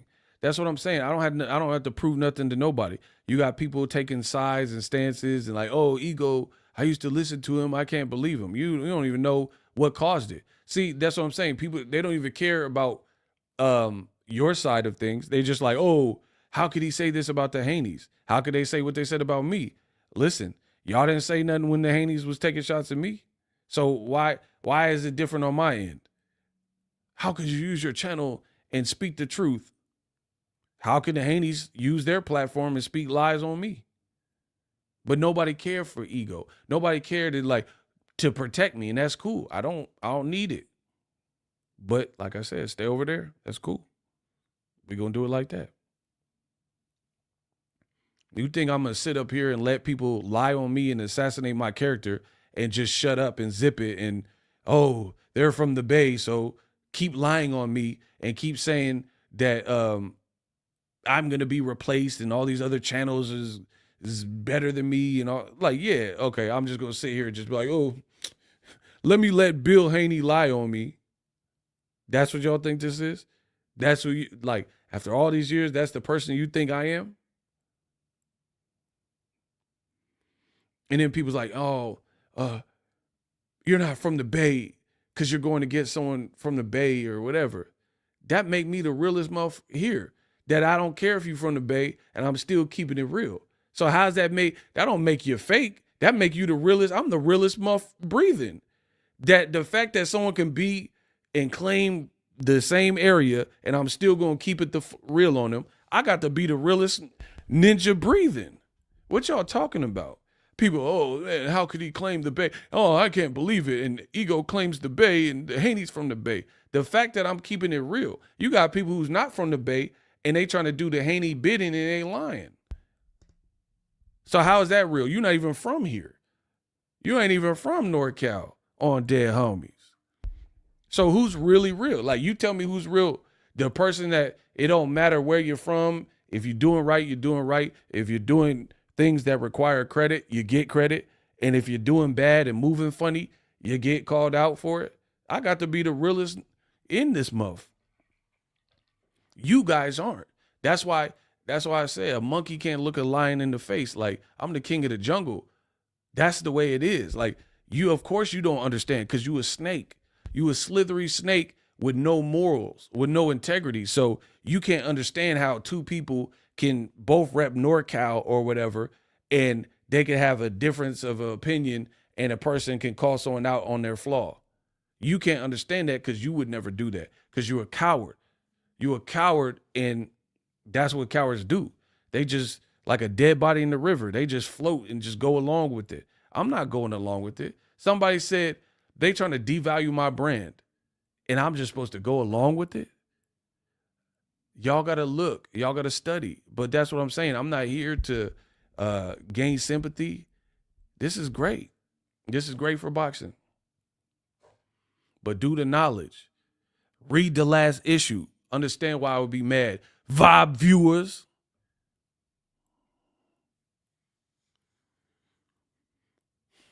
Shout out to my man Chris BX in the building. He said, salute Ego is the best in the business and it's not even close facts. Bro, that's what I'm saying. It make me the realest that I'm willing to call anybody out at any given time when they moving funny.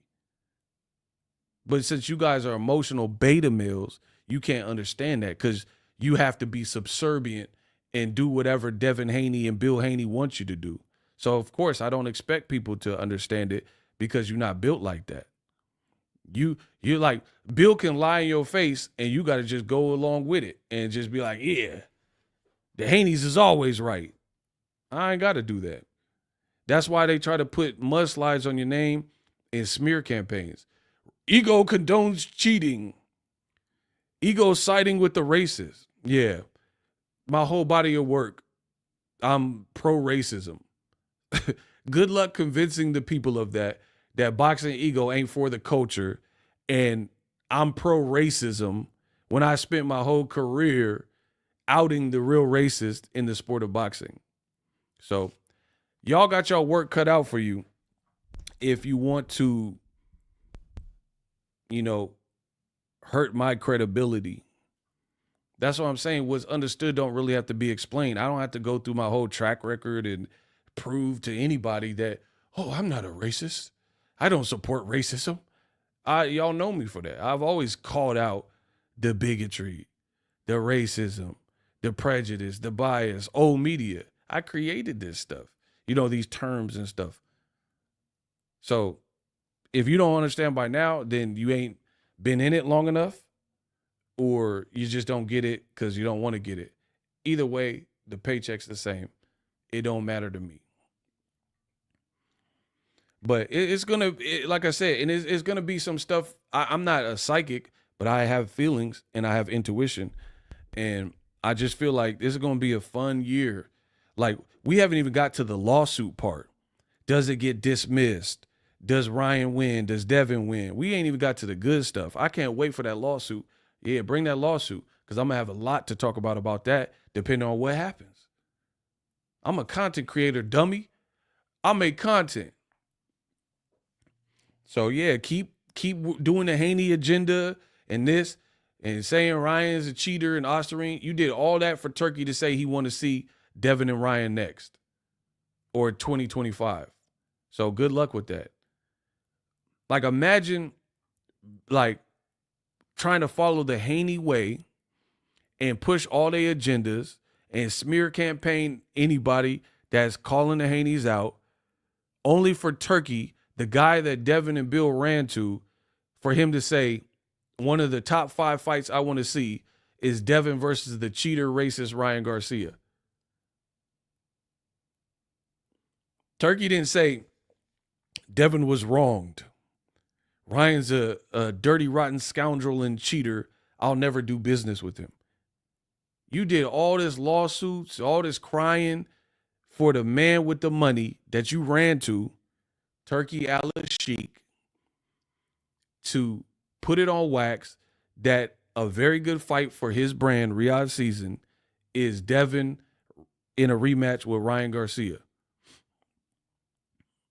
And all the Haniac channels was like, Ryan doesn't want to sign up for VADA. And mind you, Ryan and Devin are both at the Ring Awards. Ring is now owned by Turki Al-Sheikh. So they didn't not let Ryan in the building. Ryan just did an interview and he at the muff right now. But then the Haniacs, they told you, oh man, Ego, he supports cheating.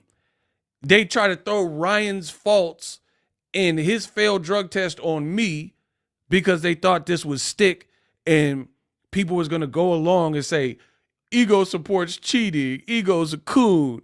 Ego likes racism. Ego's a Haney hater. Ego, he likes Ryan cheated. And they try to, again, assassinate my character. So why did Turki, Ryan said stuff about black people. Ryan said stuff about Muslim people that were derogatory. Turki is Muslim. He not black, but he Muslim. He owns Ring. Why he got that muff at the Ring TV Awards? I told you, I'm going to make this painful. It's going to be uncomfortable. It's going to be painful. All that stupid stuff, I allowed it. I allowed people just to see what they would say. And I allowed y'all to work. Now it's time for me to work. When it came to Boxingego, a content creator, you guys said I was condoning all of Ryan's faults, that I'm the enabler, I caused it, it's my fault, Ryan failed a drug test because of me. I'm a content creator. My job is to make content. I give you my opinion and some fact, right? But you guys blamed me for it. Like somehow I don't have Ryan Garcia's phone number. People was like, oh, Ryan's paying you. I never even talked to Ryan. Bro, I've never even had a conversation with Ryan. But this is what the Haniacs did. Now I'm going to make you pay. Bro, ask Ryan Garcia. He's followed me on Instagram in the past. He follows me on Twitter. I've never had the guy's phone number. And he wasn't even popping when I was covering fights. So I never even went to a Ryan fight. I never met the kid, nothing. But you guys put dirt on my name and said, oh, Ego condones cheating. Ryan's paid him off. Well, why is this muff at the Ring Awards owned by Turki in a James Bond suit? He at the same spot Devin's at. See, that's what I'm saying. When you try to push false agendas, it's going to be revealed. So my question to you is this. How is it that when Boxingego... Is it personal now between you and Devin Haney? Yeah, I think so. I mean, after the lawsuit and everything that's went down, to me it's a little personal. So hopefully we keep our distance. Bro, he told the Haneys to keep their distance. So when I make content, I've never supported drug usage or cheating. I don't do drugs. The Haneyaks thought that their smear campaign was going to work. They said, oh, Ego, listen to what you said, even though there's not a piece of content where I said, yay, go drugs. Yay, Osterine, this is amazing. Do more drugs. Cheat Devin Haney. But they concocted a plan to try to put dirt on my name and have a smear campaign. And they said, oh, Ego supports Ryan. He supports cheating, blah, blah, blah. Me, the content creator, as if I somehow had something to do with Ryan popping for Osterine. But how come Turki owns Ring and they allow Ryan in the building and he's saying he want to make the fight? Why? How come Turki, he don't get blamed for like co-signing Ryan? He trying to put money in Ryan's pocket. Ninja, you a nobody. Listen how stupid they are. Jay Grant. He said, you are a nobody, but you watching me, and nobody knows who the hell you are. Nobody gives a dang about me, but you're on the channel. That makes a lot of sense. Block him. I told you the Hadiacs, they have lost their mind. He's leaving repeated comments to tell me about myself, but you on my, you paying me. It doesn't even make sense. I'm a nobody, but you just randomly clicked on my video. So you just make a habit of clicking on nobody's videos. Okay.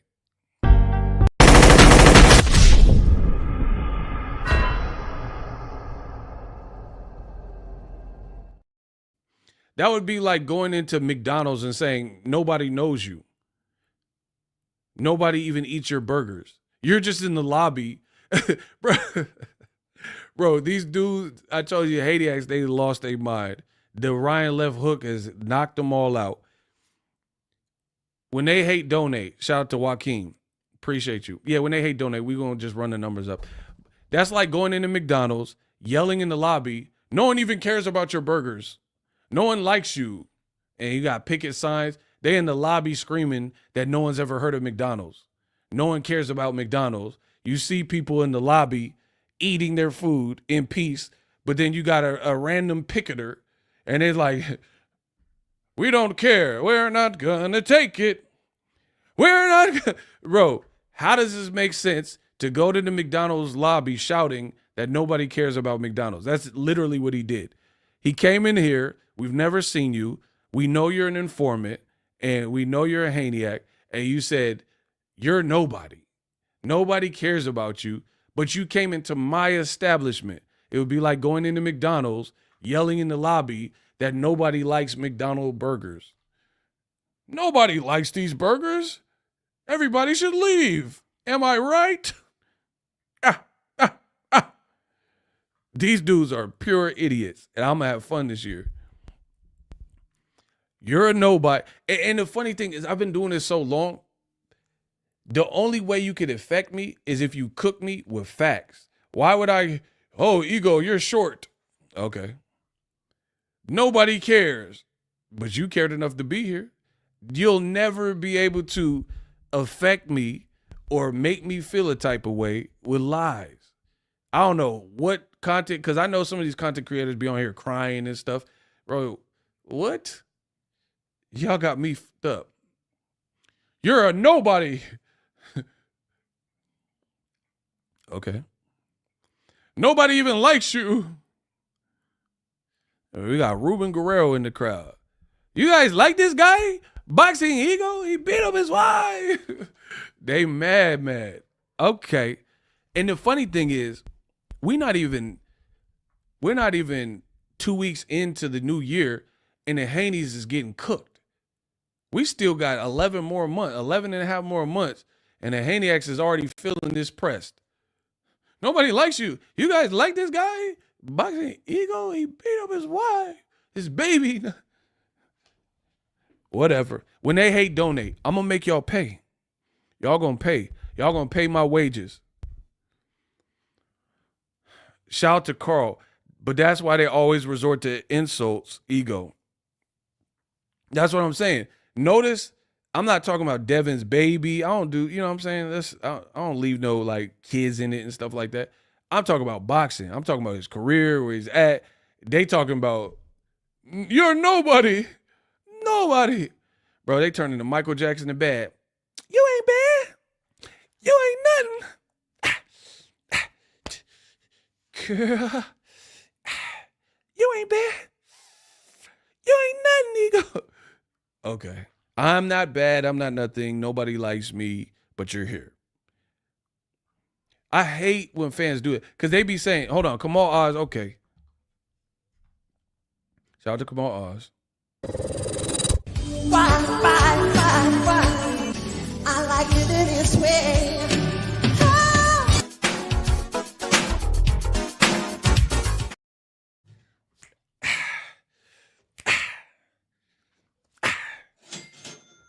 Bro, every time we get the money, I'm just going to stun on y'all like MJ.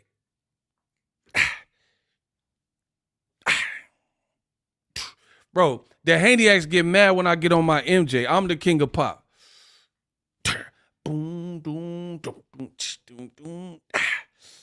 Just the lover. Want to tell you right. With the Ryan left hook. Hit him all night. She want to get it. Oh, she want to get. Bro, I'm dancing all 2025. I'm going to hit the MJ. I'm the king of pop. Y'all haters getting pop. Something about you, baby, that makes me want to get. Bro, I'm doing the body roll over what's left of the Haney brand. All 2025. Something about you, baby, that makes me want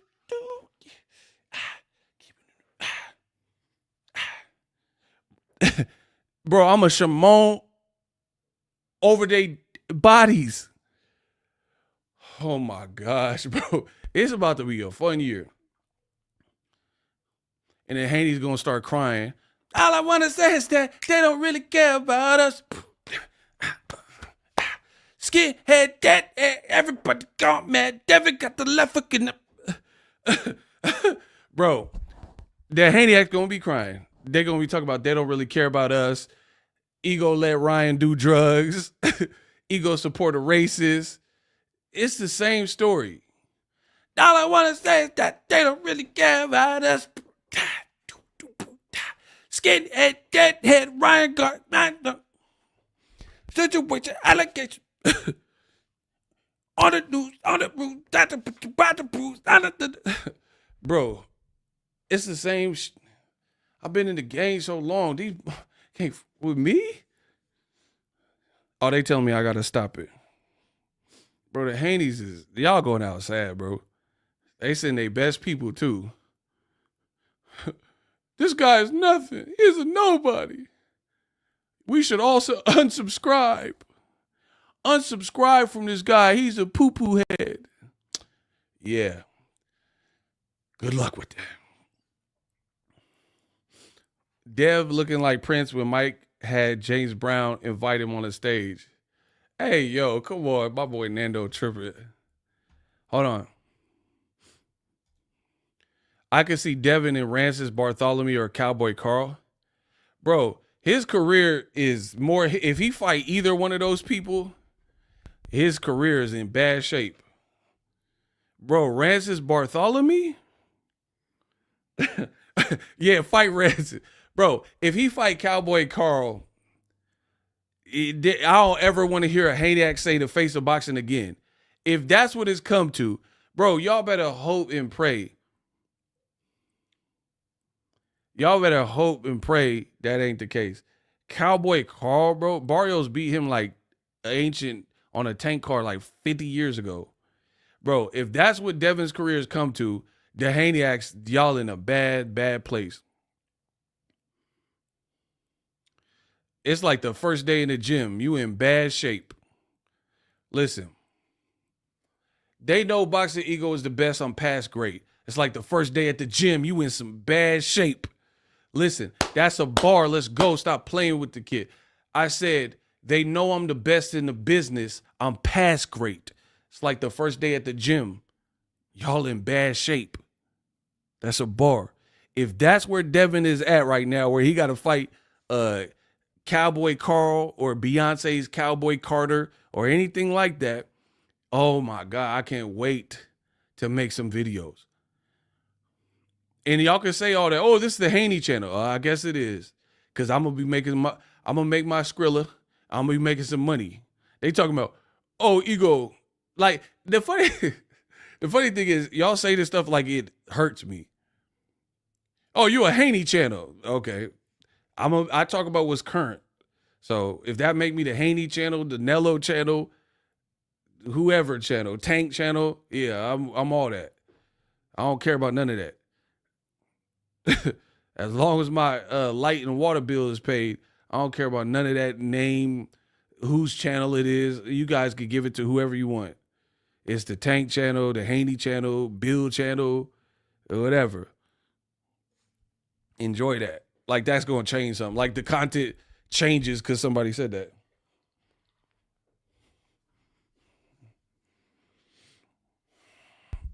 Man, I'm cooking, bro.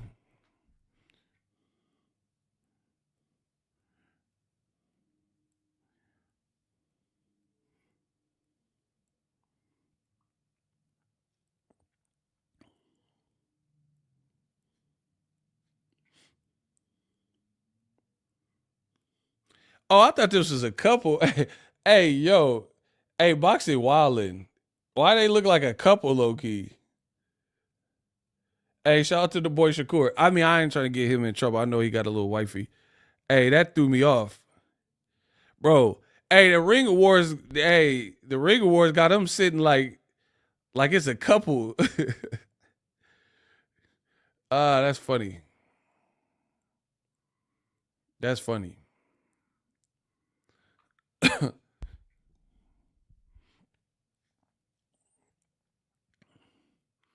He said they look good together. Yeah. Hey, Shakur kind of fitted. I give it to Shakur. Bro, he finna beat Schofield. I don't know what y'all see in that fight, but holla at me afterwards. Bro, that's an easy fight prediction. I don't know what y'all see in that fight. Like, I'm gonna watch it. Maybe I'm wrong, but Shakur gonna beat him, bro. Y'all undervalue experience. Experience matters, bro. I think experience mattered with Ryan and Devin. Ryan knew he could hurt Devin from the amateurs. That's why it was such a lousy plan from the Haneys. And see, listen, I state the points that you bums can never take away. You can never answer. I guarantee you, I'll beat any man in this room in less than 60 seconds. I have a point, and I have several like this because I'm a sniper. I guarantee you, no man in this room or woman will be able to have an intelligent response that proves me wrong in an intelligent way.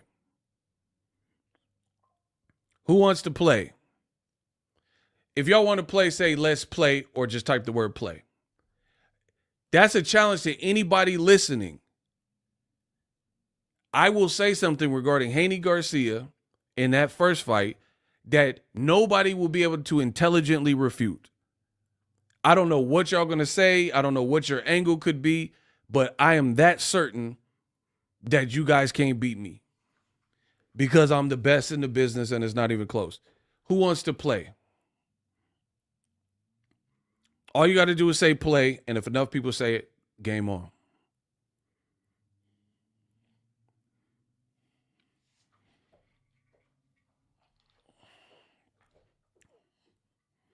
Ty want to see it. Okay. They can't beat me.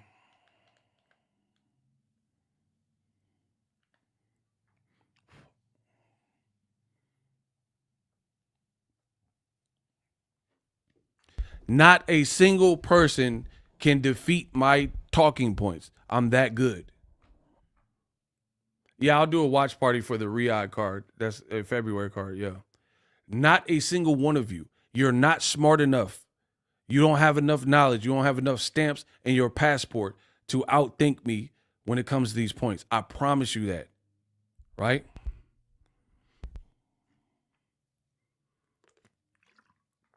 These other content creators, the Haniacs, they be acting confident. They not confident, bro. They don't believe what they say. That's why it turns into personals or I want to fight you and all this other goofy stuff. Street talk. Oh, I'm a street dude and all this goofy stuff. You know what I mean? They not really confident. Like, imagine this. If you debating someone with boxing and they like, I want to fight you. That shows who's losing the argument.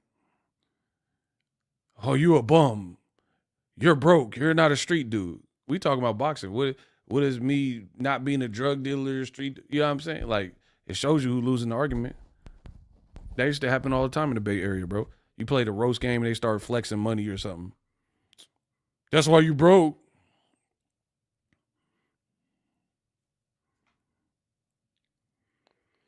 All right, let's play. Not one of you. All right. The Haniacs claim to fame. First, it was the weight, and then when they had the Ostarine, they ran and jumped onto the Ostarine, latched onto that because they're parasites and they're parasitic and they're symbiotic.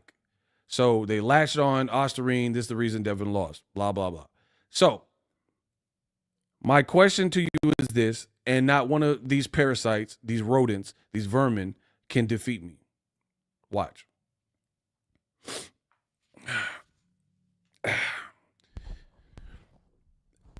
If you're a Haniac and you believe that Devin only lost April 20th to Ryan solely because of Ostarine and he was cheated and that's the only thing that was the difference maker which caused Devin to lose, then explain how they fought 6 times as amateurs and Ryan beat him 3 times. So he didn't fail drug test those 3 times he beat him already. So how did he achieve victory ever against Devin Haney in the amateurs when he was not making $1 million? Why did he beat him then? Now let's hear your excuses and an intelligent explanation. You fought 6 times as amateurs and Ryan won 3. So I don't think it's logical to believe that a teenage Ryan was on Ostarine. So intelligently explain how he ever achieved victory over Devin Haney at those points when you know he wasn't on Ostarine. He wasn't even a thing. He wasn't even pro. He wasn't, and he didn't fail a drug test. We never heard about that. So if your whole baseline argument is Devin only lost because Ryan's a cheater, then Ryan should have never beaten him ever if Devin was like that supreme over him. Again, I'm waiting. Where are the responses? I told you these vermin, these rodents could not beat me, and I said it boldly, and I have not seen one intelligent argument to explain why Devin lost 3 times. Like, you fought 6 times. Maybe it's boxing, you had the flu, Ryan gets 1 win over you, but then you would be 5-1. Maybe you had 2 bad nights and you're 4-2 out of 6 times. You fought 6 times and half the times you beat him, the other half he beat you. That's dead down the middle which to me would indicate that you guys match well and there's things that he's doing and things you're doing where it's just a good fight.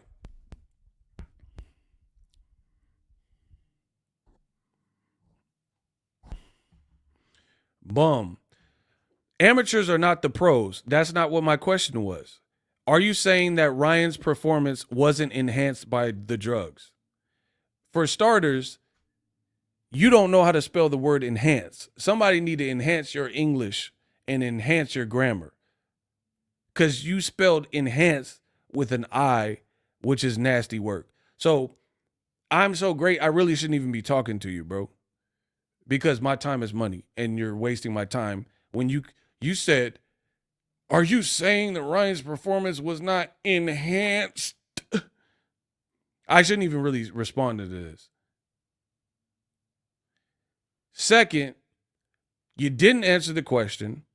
Third, you just assumed and made me say something that I never even said, and then you put a question mark. Either you're asking me a question or you're quoting me, because you're damn sure not doing both. He said, are you saying that Ryan's performance wasn't enhanced by the drug? I didn't say that.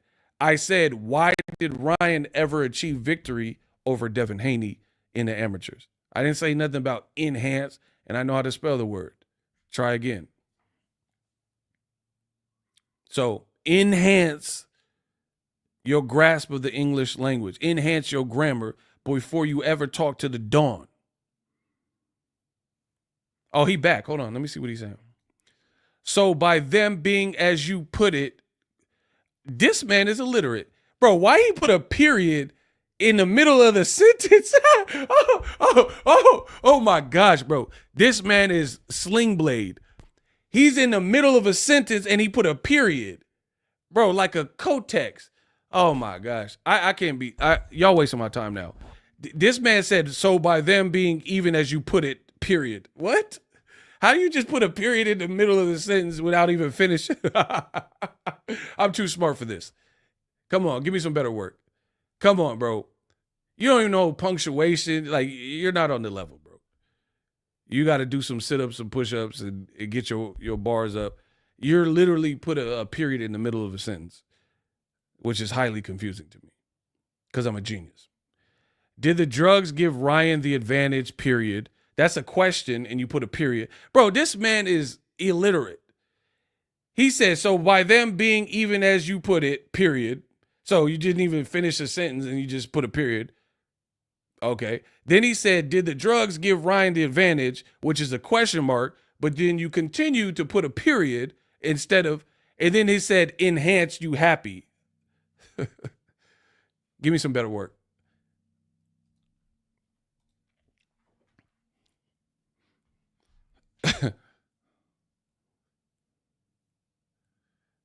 Give me some better work. For starters, you don't get to ask your own series of questions when you haven't even completed my initial question. It's not how this works. We don't know you. You're not the star of the show. And I asked the question first. You can't respond to a question with the question. It's not how that works. So you answer my question, and then we can discuss answering your question.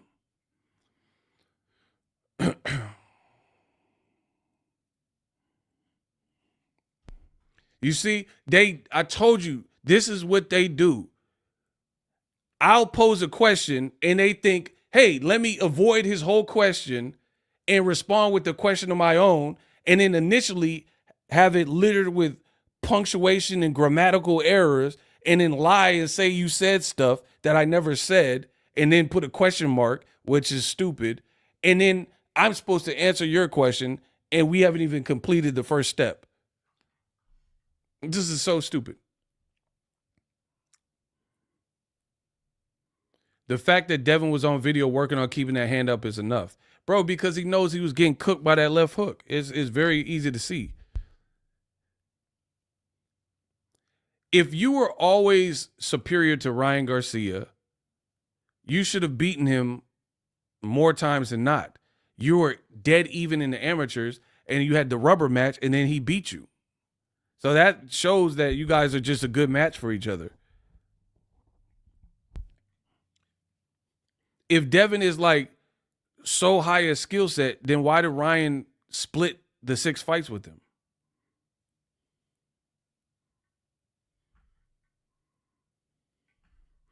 Bro, they're playing catch up. I told you. My man said Haney just said April, May now. So can you guys all bow down and admit I'm the greatest? I told you. I said it in this stream, bro. Give me my propers. I'm really him. So where did he say this? Where did he just say this?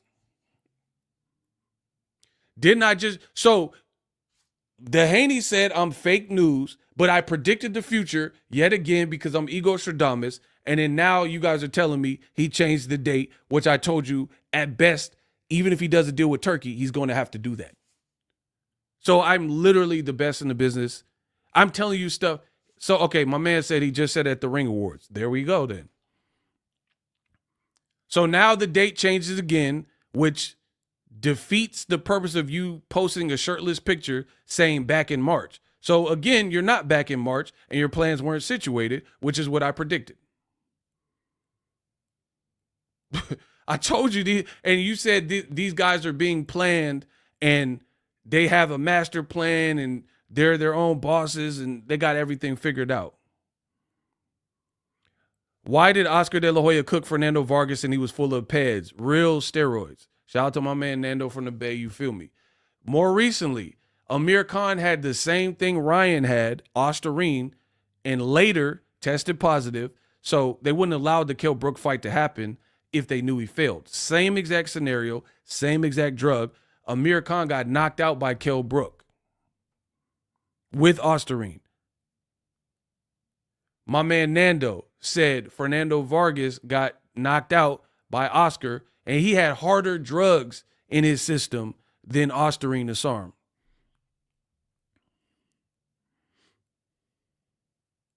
Now he copping pleas. They may very well have been even without the drugs, but with the drugs, that would definitely give Ryan the advantage. Now he copping pleas. Still refuses to answer the real question. Yeah.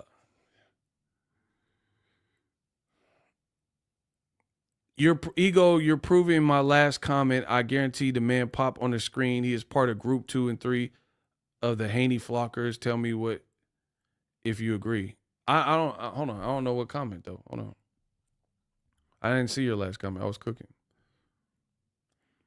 Only 3 reasons Haney's have a fan base by percentage. 60% Muslim following, 30% thug dads that idolize Bill, and the remaining 10% are effing idiots. Oh, wow.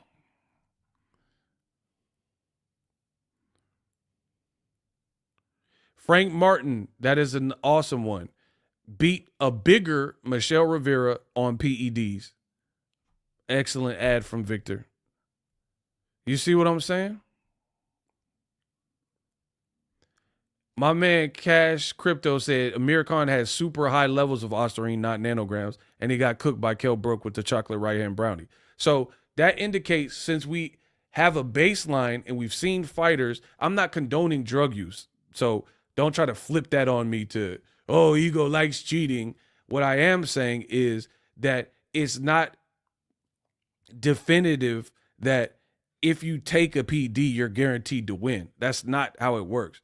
Maybe you do win, but there's guys, and we just named several of them, that have proven that that's not always the rule. You know what I mean? There's some people who, Oscar, Frank Martin, Kell Brook, they all beat guys who tested positive thereafter.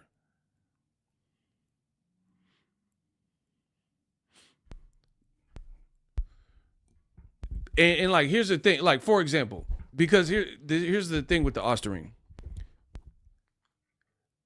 No PED, it makes you superhuman. There's certain things that PEDs aren't going to get you. I know pretty extensively about how this works, right? Devin got clapped in the first like 40 seconds. So Ryan, it's not like Ryan was in the back getting his hands wrapped and juicing up. So he had this he has this like last minute surge right before the fight. Right?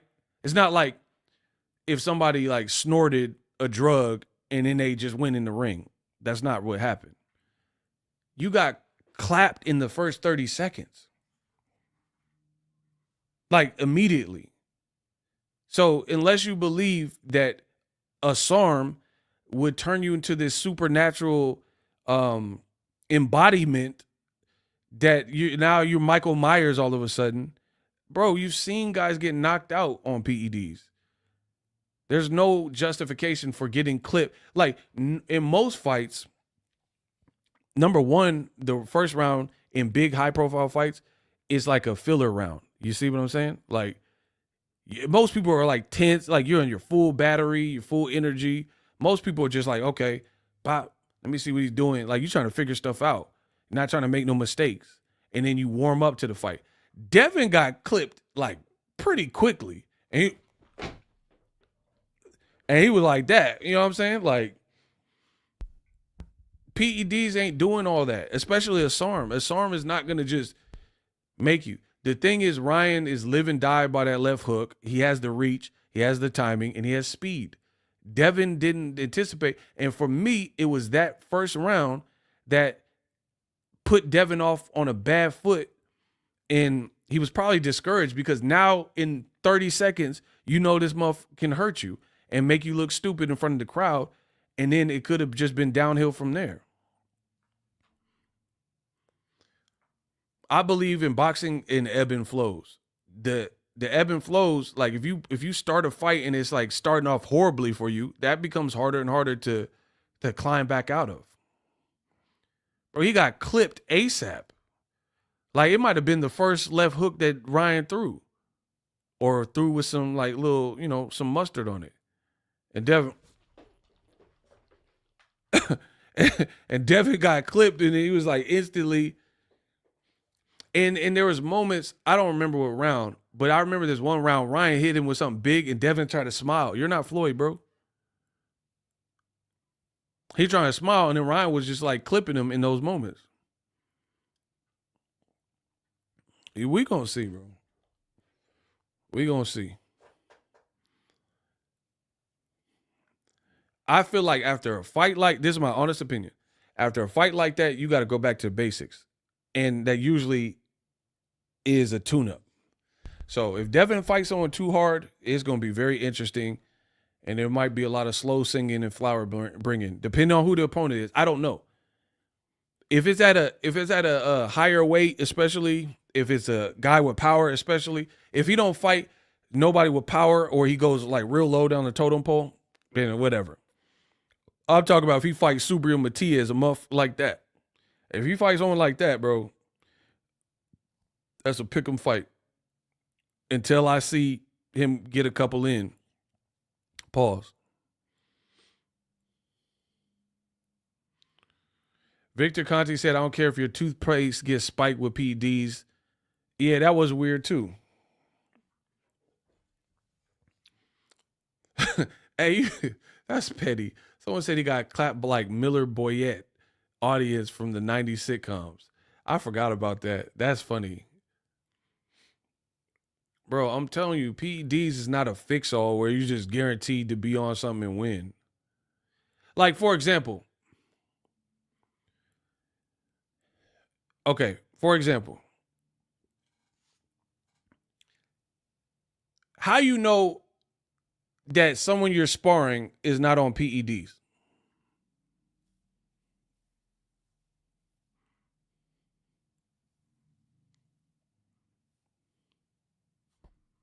I'm waiting. Y'all say I don't know nothing. If you're preparing for a fight and you bring in John Doe for sparring, how do you know he's not on nothing when you ain't seen him do no drug test? You just brought him in for sparring. I'm waiting. Very interesting question this. I know because I'm great. I know I think of all the great points. And then people start copying them and recycling them. I think of everything in this game. How can you assure that your sparring partner is clean? Because I've been in the gym and watched sparring, and there nobody did a drug test. They gloved up in the back. They put their cups on, and they put their boots on and laced them up. And then you got a coach there. I've watched sparring where the person came dolo and they don't even got no coach. So someone from the other team got to give them the water. How do you ensure that someone you're sparring is not on that powder? They're not on juice. They're not on juicy fruit. I haven't seen one person answer my question. Can you guys hear? Do you have ears? How do you prevent or know someone you're sparring? Yes, you have bigger gloves. Yes, you have headgear. I've seen people in bigger gloves with headgear get knocked out. How can you ensure that your sparring is not juicy? You can't. Okay, then. So you guys are only going off of when people pop. That's a fallacy. There's people who've never popped, but I guarantee you they've taken PEDs in their career. This is a brutal business. I'm not saying it's right. I'm not condoning it, but that's a reality. So you really don't know who's on, and this is one of the liabilities. You have to just hope that the brotherhood of boxing and integrity prevails, and hope that your sparring is clean. I've seen some of these sparring partners look brolic, like unbelievably brolic, and I'm like, how they weigh that, but they look this big? Do you see what I'm saying? So there's some like abnormal stuff there. So it's like you really, that's one of the liabilities of boxing. You don't really know who's doing what, because again, there's people who've never been caught, but I guarantee. So you mean to think in hundreds of years of boxing, the only people that juiced were people that VADA showed you that they juiced and the report came out? It's not true. There's some people know how to beat the test and stuff. So come on, bro. I guarantee you there's been people in major fights that have done some type of cheating and no one knows about it except for the people involved because they never were caught.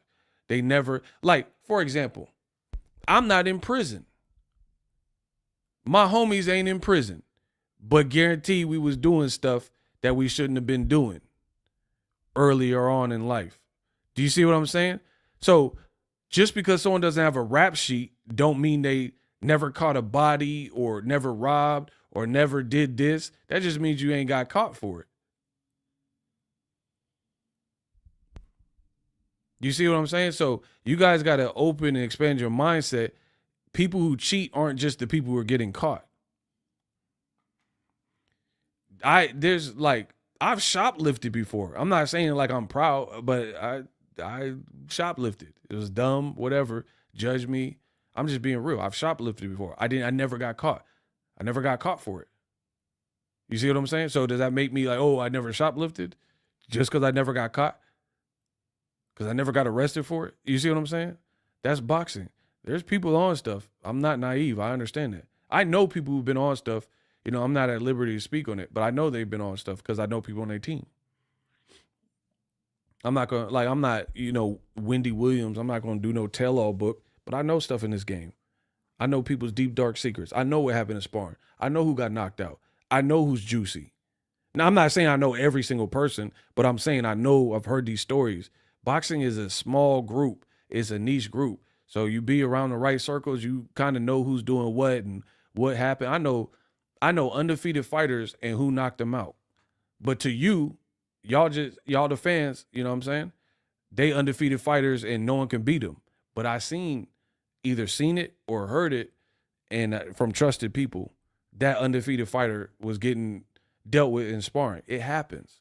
That's why I never really make too big a deal of sparring and stuff like that, because there's people undefeated right now and people think the world of them. But I know stories about Like, they wasn't looking good that day. That's why you can't really judge all that.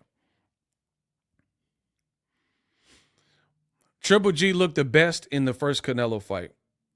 Yeah, he was a beast in that one. I was at that fight.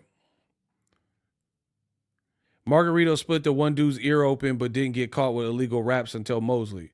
Facts. And most people believe that the Cotto fight was, an ill-gotten win. So it's like, just because Cotto didn't have my boy, brother Nassim Richardson, to help spot that stuff. So Cotto probably fought Margarito with the rap stuff. Just, you didn't know what to look for. Like Floyd with the Maidana gloves.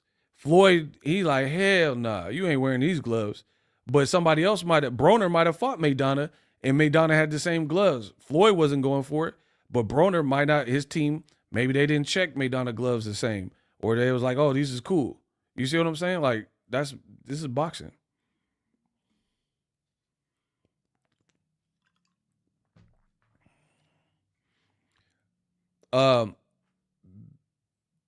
Basin Johnny or Danny says you don't. What does that mean? You don't what? You don't what? I don't know what you're even responding to. Yeah, Cotto definitely cheated, in my opinion. Bro, Maidana probably had them same type of energy on his gloves with Broner, if we really being real. But Floyd called it out and is like, no, you're not wearing those. Broner, his team might have been like, these look cool, and not really stressed off the padding, and then you've seen that fight. So, you know what I mean? It's boxing. Boxing is a risky and dangerous sport. It's just what it is. But to think that the only people who juiced are the ones that got caught. And here's the thing. Anytime someone failed a PED test, you don't know if they did it in other fights and they just didn't get caught for those, and this is just the one where their body showed the test and got caught. Because if you're going to cheat, that's not something you just decide to do on a whim. Most cheaters, they've been like practicing to cheat. They've been cheaters, or maybe they cheated and the amateurs got away with it. Like, people get emboldened by their crimes. I watch a lot of crimes on crime, or a lot of shows on like crime and like serial killers.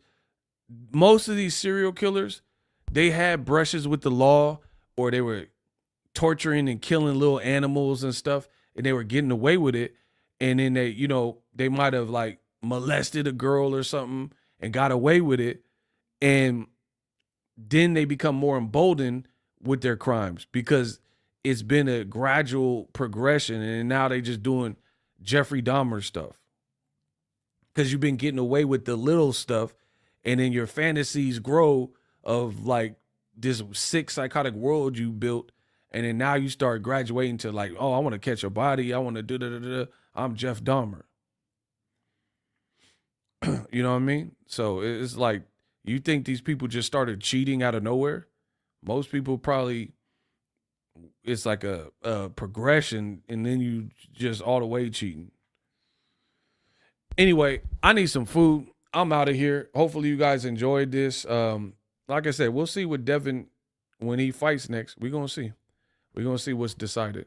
Deuce.